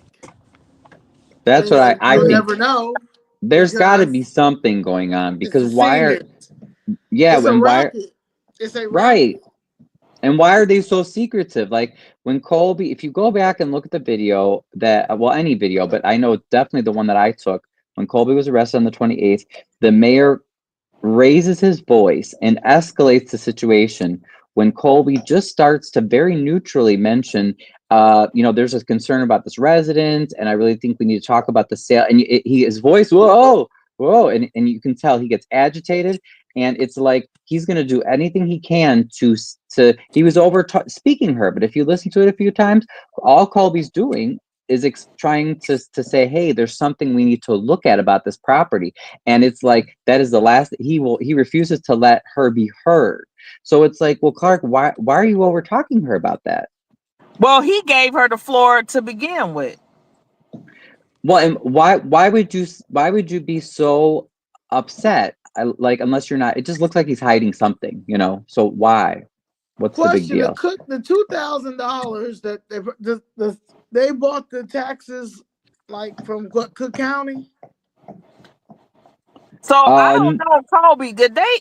Was it taxes they bought for Well, per the $2,000? family, no, right? Per the family, No. the home has Yeah. been in senior exemption for a while. Keeping in mind too, she turned 89 today, right? So Right. they've been in Harvey over 25 years. So, the specifics in trying to gather that from the city is the part. And see, it was whatever Earth Day. I don't know if that was the 22nd or the 23rd. That was when I came to a meeting with the family. Didn't know who was going to arrive, but the mayor, the administration, and state rep Will Davis was there. And that was when they were, swooning, right? Providing all the superlatives about how separating the water line would be a cost taking only by the city, and that she would have no worries. But again, it's like me parking in a driveway for 15 years. and then you come and put a notice saying we're gonna tow your car. But wait a minute, I've been sitting here for 15 years. Right. And similar to her water line being split, I mean, I question the same. Well, why would you need to come and split the water line? And even let's talk about how we even got to the meeting, right? I mean, I remember Miss Allen reaching out saying two people came by my mother's house asking her to sign a document in pencil. Yeah. Why would we be signing anything in pencil? And immediately made me think about the settlement agreement that businesses are currently having to deal with of paying this specific fee that did not come before the council. Here we have another situation that did not come before the council, but tried to come in a very suave, finessing kind of way. And it landed us here because the idea that you would prohibit any discussion, right? I mean, he would have did better if he did one of his old things like we're gonna do an omnibus vote tonight, right? Right. And so it was just rushed. I mean, attention to detail. Alderman Key of the fourth ward pointed out it went 1, 2, 3, 4, 5, 6, 6, 8. So when we were on the resolution 7, he was already at 8, right? Because what are we rushing for? I don't come to meetings on the second and fourth Monday and say, I hope I'm out of here by 7:20. I'm not trying to break a Guinness Book of World Records. How can you simplify over 300 pages provided just a week in advance in a 20-minute meeting? You can't. You can't. There's just you when you putting any piece of anything together, it take you a little time. You may have to refer to the directions a couple of times before you actually build whatever it is. I don't care if it's a 4-legged table. Right. And so just the idea that we don't want any conversation about anything.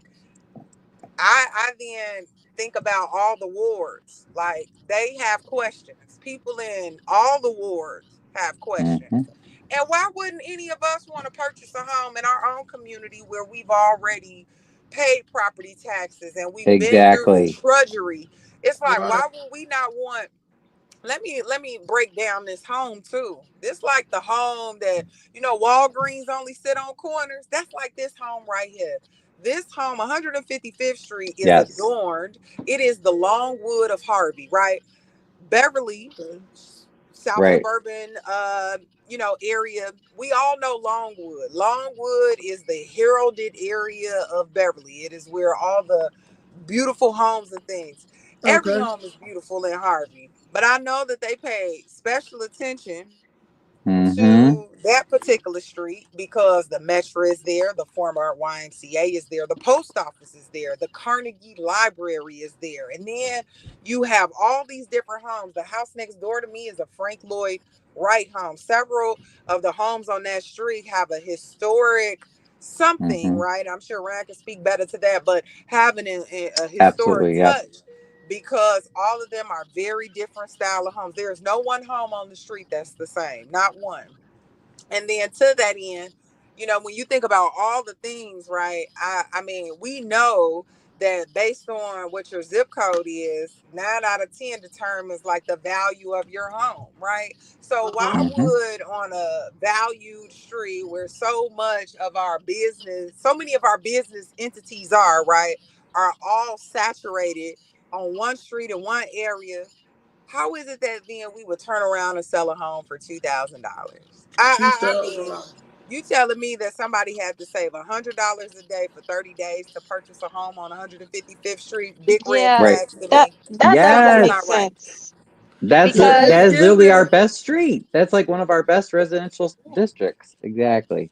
Yeah, that's by the church where your office is. Yes. Okay, yeah, that's a nice block.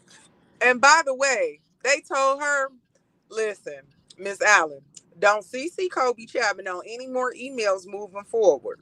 Or wait, else. What? So do you know I told Miss Allen, I said, let's do this. Moving forward, Miss Allen, I want you to forward me what's sent to you, because what I don't want to do, is stall any more time for water, to be your Right. water to be cut off. Right. And so, I that's exactly what I did. I and how and just even in thinking about, like, why am I having to tell, this to a resident? Right. This is you know what, it's unheard of. It's just unheard of. You know what I'm saying? Turn your lights on. I'm sorry, y'all. You're gonna get pulled over. You better turn his lights on. It's just unheard of. You can't even make it up. And then so you got a family scared to talk to me, all simply because I'm trying to advocate. But then if we advocate, then it's just wow. It's just wow, Retaliate. wow, wow. Um. So Alan and then Carlita, you don't. I think both of these need to come together. Your situation and Miss Allen's situation. I think that Yeah. is where we need to, because this is what my goal is to do uh by June 5th. We're getting our stuff together in Chicago. Tomorrow I have a press conference at Hyde Park with some of the Republicans that's going out. I don't know what's going on. That's my, I can hear myself like echo. I don't know what's going on. You hear me? You Yeah, guys? we can hear you, but I Okay. know what you mean. Yeah, I do hear like a small echo or Yeah. something. Um, but I'm trying to put everybody's issues together. So I think with Miss Allen and then Papa Pool, I think this goes together with my godfather and my mom's issue because it's a pattern of what they're trying to do, and it's no coincidence. I'm dealing with Newport condominiums and the elders in Hyde Park. Same situation, only thing has to do with a migrant shelter that's across the street, but they're pushing them out because their property taxes is going up, but their Mm, property value is going down.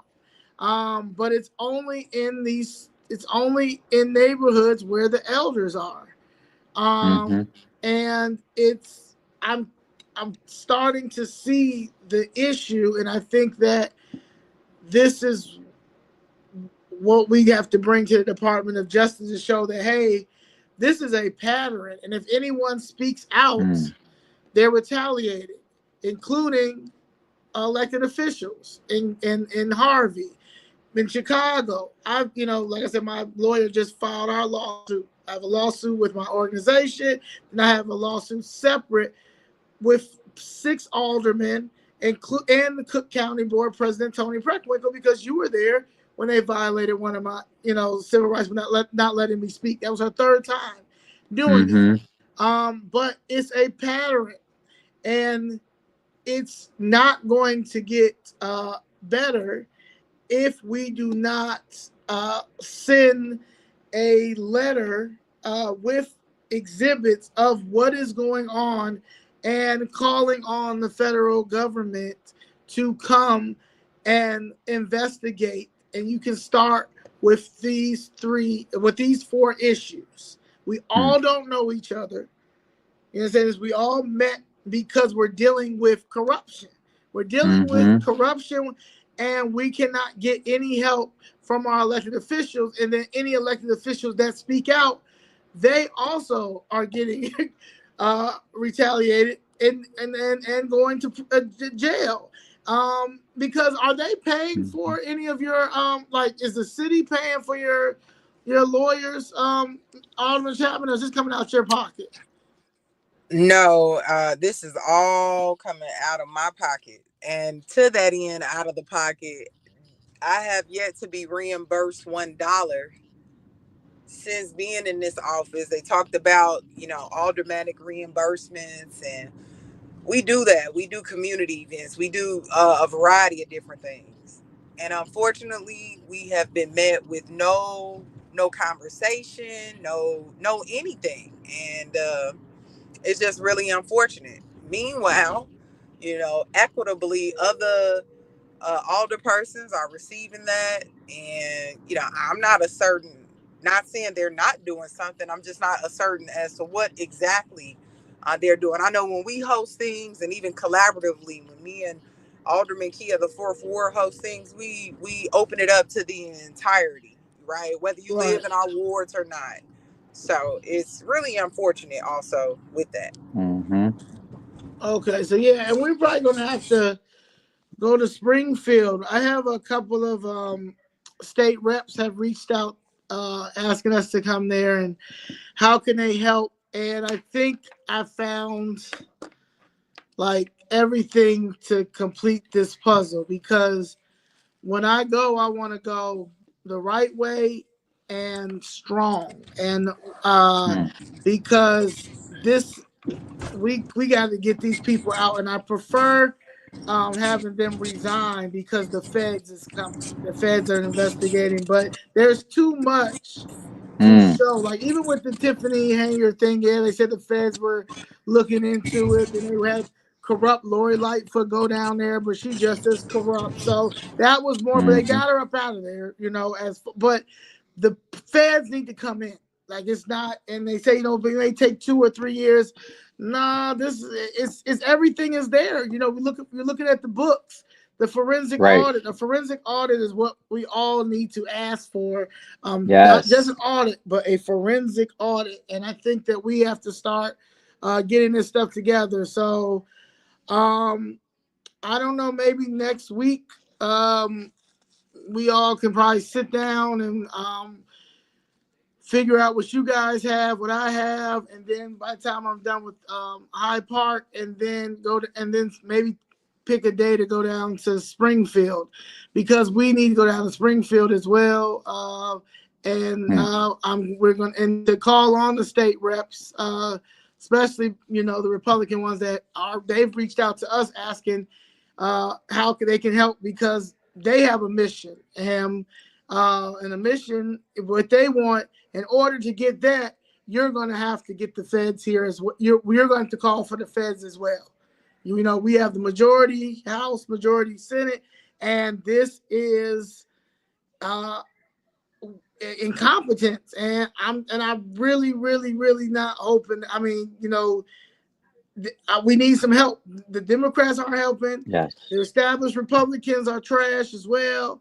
However, I feel like I'm a new Republican, and I'm trying to get this stuff together. But y'all need to help me, just like y'all want me to help you get these votes. And nobody's voting, or if we're not getting the help, because there's no purpose of putting other people in. Y'all about to do the same thing that these people are doing. And Kobe can't do everything by herself. Mr. Keys can't do everything by himself. I can't do everything. We can't do everything by ourselves. It's all hands on deck, and all hands on deck is it's one thing that I see in common is they are displacing elders that have already everything they have established. They worked hard for it. It's in these certain TIF districts, in these certain districts, and everybody has some type of realtor. I'm not saying that everybody that has a realtor license is corrupt, but majority of these people, they got their realtor license that's in government, that's elected officials or some, are working together to take our properties, that's my generational wealth I'm fighting for. You understand? And the same as Miss Allen, the same as Carlita, her pops don't want to go nowhere. I met her niece yesterday that came home for school for this year or whatever. And it's just not, this is not fair. It's not fair. And we have to show the youngins that this is not how this works. Everybody has generational wealth but us. How are you going to y'all going to take everything away from us? And these be our own people. So we have to come together. And the only way we can come together is to start putting everything together. And I have my part in Chicago. I have my part. Chicago, I pretty much got a lot of things. I pretty much understand what's going on in Harvey. A couple of people sent me emails. They say Riverdale is a problem too. Yes. So yeah, it's a problem out here, and it's because it's in these blighted areas, because the blighted areas have the most TIF money, the tax increment financing money, and they don't think we know. Mm-hmm. So that's it. We got to do this. I think June 9th is the next meeting. So June 10th, we should do another one of these. But by that time, we need to have that. We need to have June 9th packed. Yes. And we need to probably start protesting at these people's homes. Governor Pritzker home too, because we need Governor Pritzker. So we got, get Governor Pritzker. We need to start protesting the governor's mansion, and even where he's at here in Chicago, wherever he at in Chicago as well. But we need to start protesting him because he also needs to get involved, because we cannot find Kwame Raoul. I just told Danielle we need to start. I'm going to start pulling up the Kwame Raoul house, because where are you, Kwame? You are the Attorney General, and we can't get no help. And he has a civil rights division for housing for elders, for elder abuse. And this man, and you can't find him. Nope. And Zoe, they have special the AG. I can't say how many times I've called the complaint or emailed, and they said, "Oh yeah, you need to talk to the Attorney General because they have a special office that's just for political corruption." Same thing with Cook County State's Attorney. They have a special office that's dedicated to political corruption. It literally, they cannot lie to your face. I mean, they do anyway, but they'll say, "Oh well, we don't really handle that." You have an office dedicated to that. Right. And they still won't respond to calls. Yeah. It's I'm not, this is the third year I've been fighting this, and it's disrupt and dismantle. I'll be Saturday, I'll be at Rainbow Push again, protesting them outside, because how dare you talk about Brown versus the Board of Education after 71 years. What's now? Hello, they're violating all of our civil rights, and we can't get no help. Jesse Jackson and them. Yeah, like we need help. We have I don't know what we got out here, but it's getting to the point now that we're gonna have to take this in our own hands. It's a movement that needed to happen a long time ago, because a lot of our people who we thought were for us, our leaders and stuff, they were selling us out the whole time, but we were too young to know. So now that we're grown, we have to take the matters in our own hand, because pretty much we're not going to have anything. And America is watching Chicago. America is watching Cook County. America is watching Illinois, because we are the guinea pig of the other two cities who are dealing with this crisis that we just dealt with, between COVID to the migrant crisis, and we are handling it actually better than those in those cities, and those states. So they're watching us, so we have to do right. It's just, we have to, we only got one chance. And I think connecting what I see so far, and we're going to Riverdale next week. If we can get all this together, I'm pretty sure the federal government will intervene, and these people will be removed out of office. That would be awesome.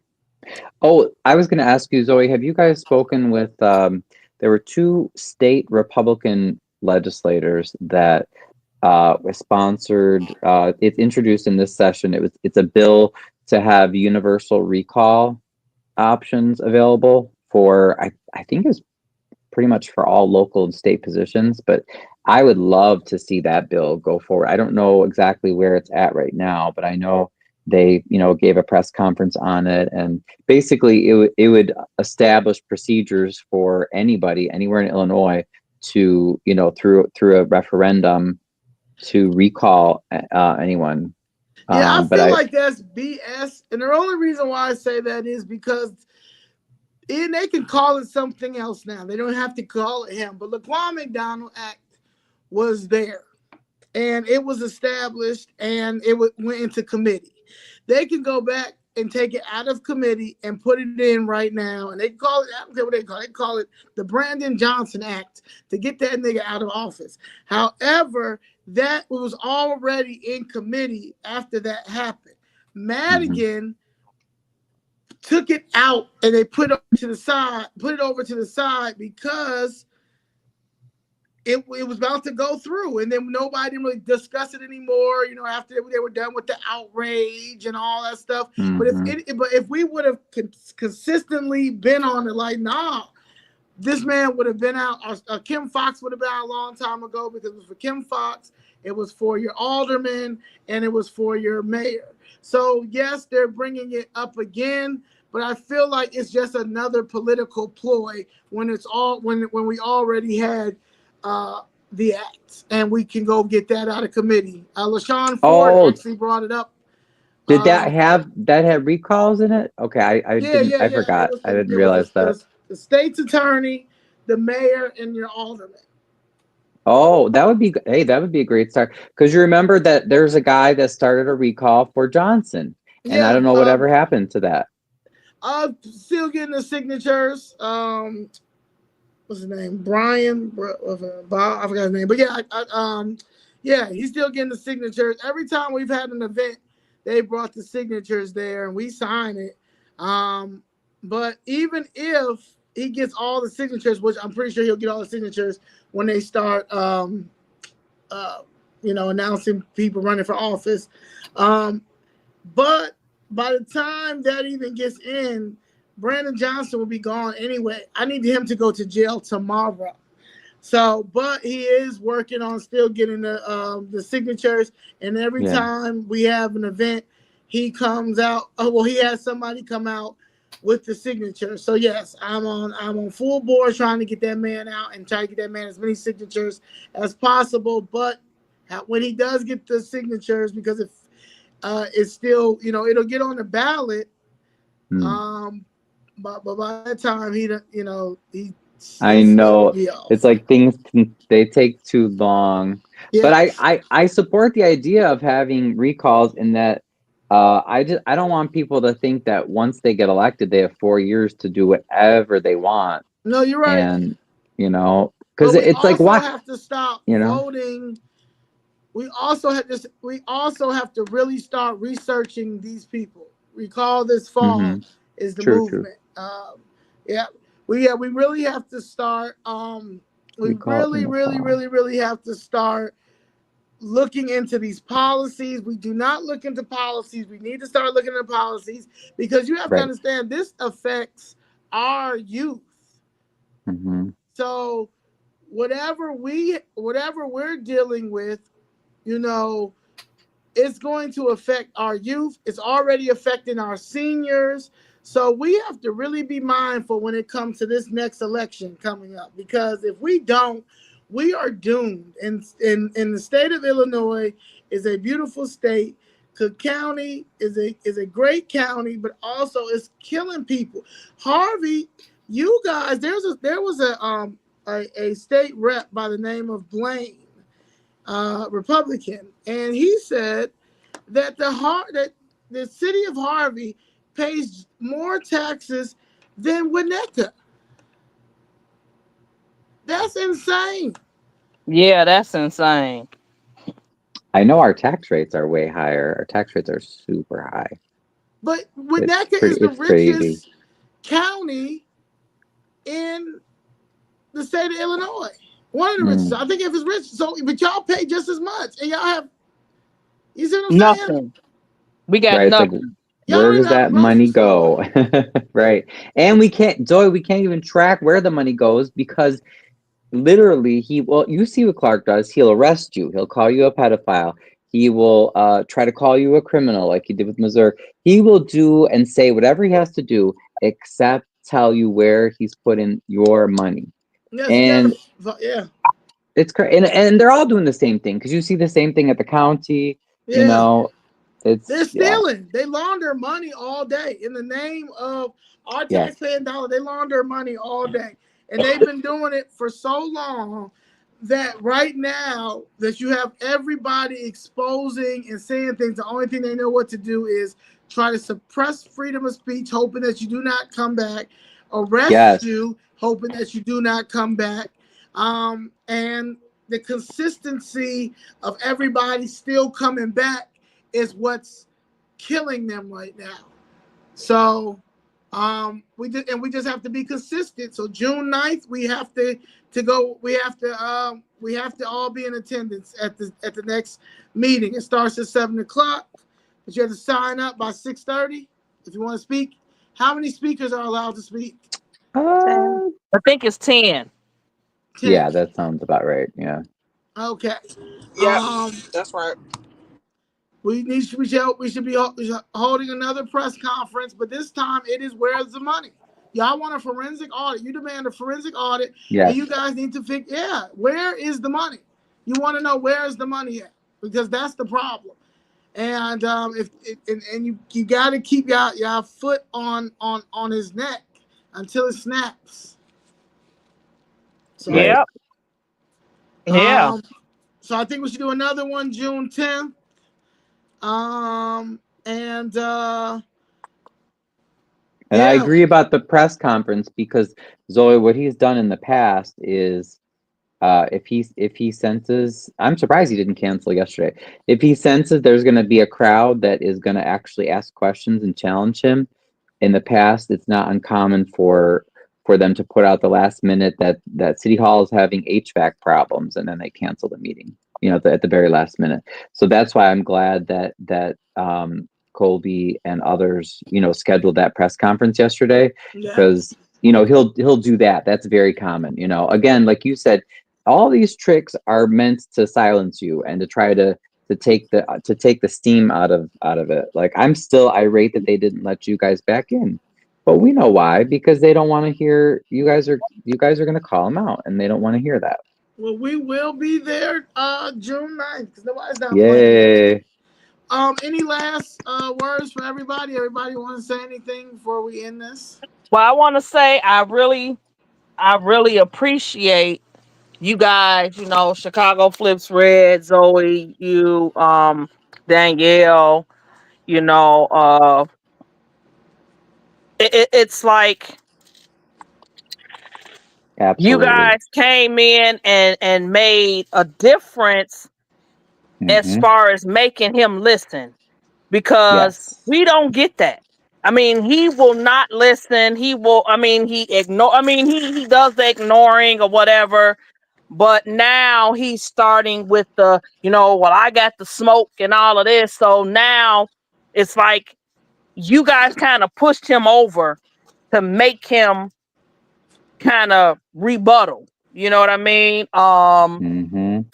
And it's because now he has to prove a point. He has to prove this big point that he's not going to let no outsiders come in here and just talk to me and do me and say, you know what I'm saying, where I'm going. Yeah. And it's bothering him, because he's a control freak. He wants to control. He wants people to see him in this, like in rose-colored lenses. And I really appreciate everybody. Miss Glennis, I appreciate Ryan. And even though Ryan and Kobe, I've been working on y'all for so many years to get rid of that dude. And Miss Carlita, Martin, what you do is awesome. You out here, showing people what's really going on. I mean, I was, I do the same thing, but my scope was only in Harvey. I didn't go outside of the Harvey walls. But Kobe, you are the future. Yes, really are. And that's what they are afraid of. Trust and believe. It's not just him that's afraid of you. It's whoever is over him, they're afraid. That's why he's allowed to do a lot of this stuff that he's doing. You're the future. You're gonna open up a lot of doors. You're gonna open up a lot of closets and skeletons are going to fall out. You know what I mean? You're going to open up doors, Yeah. and they can't have that. They Yep. can't have that. Well, I just want to say that because we all gonna open up those doors. We are all gonna, and I appreciate you. There are not enough words to resonate, right? You know, in our many conversations, Chappelle, from way back when, Mm-hmm. I'm always trying to see all the good in people. Mm-hmm. And unfortunately, sometimes, what a hard head make, right? Right. I don't got to fill it in. Just like Tyrone. Tracy told y'all, sometimes you got to pop out, and he said, now y'all fill in the blank. I Yeah. love when he did that. But ultimately, yeah, the more you know, the more you grow. And I'm just Mm. happy to be in kinship with all these individuals, because these are the sheroes and the heroes of Harvey that are Mm-hmm. out fighting a good fight. And we appreciate you all's awareness, because y'all platform is exposure and it's getting down to the nitty gritty of, like, let's do right by community. We are not the forgotten community. We are the Harvey World mantra that everyone knows, and we want to restore what that looks like. And I'm just happy to be on this platform, and what, being on a platform like this, and what yesterday and what many other things, we all got together through root causes, but from various walks of life. And that, Mm-hmm. and I say that's so godly, Yes, it right? We is. don't know Mhm. what he looked like, but I know that whatever your religion, your creed, whatever it is, I know that in all of you all, it's some godly spirit in there, because you all are trying to tear down, things that are demoralizing and marginalizing our communities, and really have an effect on Black and brown communities especially, Yeah. and groups that are biopic. So I just thank y'all for y'all everything, for your the way you show up and show out. And thank you, Zoe, for tonight and allowing us on your platform. I really am, to the whole crew. I Yeah. Mm-hmm. text them earlier, but I just want to continue to say my thanks. I really appreciate you all. Yeah. Yes. Yeah. And Zozo, I appreciate you too. When I reached out to you last year, going through this, I seen you on TikTok. You know, um, it was surprising that you even answered back. I was really surprised, but I want to say thank you. Especially for being there. I've called you too and said what I had to say, and things like that. I want to say thank you, and to the Harvey crew, Kobe, I got you. Till the wheels fall off. We we in there together forever. Chappelle, Ryan, Glennis, everybody else is Yes. not even on this call. Yesterday, like I said, was my mother's third year death Mm. anniversary, but Yeah. I was sad, but I didn't feel sad. Mhm. It's crazy, and I especially like that, you all came over and ate up the food, so I didn't have to have no leftovers because my love language is food. Um, so it was really nice to end that press conference, the meeting, and then just to gather and fellowship, and things like that. So it was really nice. And Mr. Martin, it was nice seeing you. I always see you on platforms, but to really to see you in person, it was great too. So we Harvey strong, Harvey will forever. You know. Mm-hmm. Mm-hmm. Yeah. Yeah. Martin. Well, I just thank y'all for inviting me. I didn't say much, but I just wanted to let you guys know I'm with you. I'm here, my presence. I was supposed to be on live myself tonight, but I said, you know what? I'm gonna go ahead and sacrifice so I can see what's going on and get involved, with a Oh, group of thank people you. that want to see change. And that's all what I'm about, Zoe. Change. Yeah. Nothing else. Change. And we Yeah. can do it as a group, people. We can do it. And we got to Yeah. believe in what we're doing, and we have to stay focused no matter what side we blue or red. But at the end of the day, we need something to happen for our people. Yeah, Yeah. it's Period. common sense. I don't look at it, even when I don't look at red or blue when it comes to this fight when I'm out here in the field. I look at our kids and I look at our seniors. My mom's 76 years old. And I got in this before even, I just thought these people just, I always heard how corrupt Chicago is. And my mother always saying like, girl, you ain't, these people here. But it's like, mommy, if they take it there, I'm taking it to hell. Like, I don't give a fuck because I love you. And coming down here and saying that they're doing this not only to you and my godfather, but they're doing this to all seniors. And then you go back and you see, dang, this is what they're doing to our children too. So it's more about that before any of these political parties. And I think a lot of people need to understand that, because regardless of, that's just like food. I love peppers. Some people may hate peppers. That doesn't mean that you can't talk to me right now. Understand what I'm saying? When I know when the Republicans mess up, but I also know when the Dems have completely fucked black America up for too long. So that's my thing. But Chicago is a beautiful city. Cook County is a beautiful county, and these people have to get out of office because they don't care about public servants and service. They don't want to be public servants. They're greedy. They don't care about us losing our homes. They don't care about stability. They don't care about our children, and that's a problem. That's my piece. So we have to keep this consistent. So absolutely. June 10th, if you guys are able to do it, we can do June 10th, and we need to meet up before then. We need to go protest at this man's house. Yeah, put some pressure.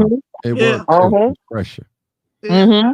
Because he's gonna leave Kobe alone. We're gonna make sure that. Yeah, he has to let her do her job. I appreciate you all, and I thank you all. He's gonna leave all of us alone. Yeah. Because one thing I want to point out, it was some men in the building like yourself, Mr. Martin G. And I saw a different feng shui happen yesterday when the collective all come together. So I said, well, wow. Chicago flips red. They got y'all right at the door. I mean, really breaking it down. They asked Mr. Johnson, would you mind moving to the back? I said, wow, they grabbed you. I was just trying to ask a little question. But shout out to y'all. I love it. And they know. Right on. Alderman, they know when I come, I'm coming for business. I ain't gonna say nothing. I ain't gonna holler, scream, nothing. I'm just gonna get everything that go down. That's what I'm saying. Cuss and fight. I'm getting it all. Right. Yeah. Because it's the hypocrisy for me. It's the hypocrites in politics. That's what we're dealing with. Well, Zoe, yesterday you set the stage. You set the stage, and I was gonna go. Yes, you did. You set the stage yesterday. I already knew. I was telling the young lady I was Sonya, I was sitting next to you. I said, Zoe, finna tell her, watch. I just do it. I was just I wasn't in a better position to get you, but I got you though. Well, I gotta go to YouTube. I'm gonna see if it's on the YouTube. So I got like so many DMs. I was like, wow, I must have really did good. Let me go listen to what I had to say. You know my name, Martin. It's on YouTube, Facebook too. Yeah. All right, I'm gonna get it. I'm gonna post it tomorrow. Okay. I'm gonna get it from your page. Put it on your Instagram. Put it on your TikTok and all that stuff. All right, yeah, I'm gonna get it from you, and I'll credit you. I got you. I ain't got no problem with that. Okay. All right, guys. I'm having a late dinner, so I'm cooking. So I appreciate you guys. I gotta go. Thank you. Thank you for coming, Martin. All right, hope to see you again. All right. All hands on deck. I'll see y'all June 10th, and let's figure out a day because we're going to this man's house. Stop playing with us. Yeah. All right. All right. I love it. Thank y'all. All right, y'all. Have a good night. All right. Good night. All right. Okay. All right.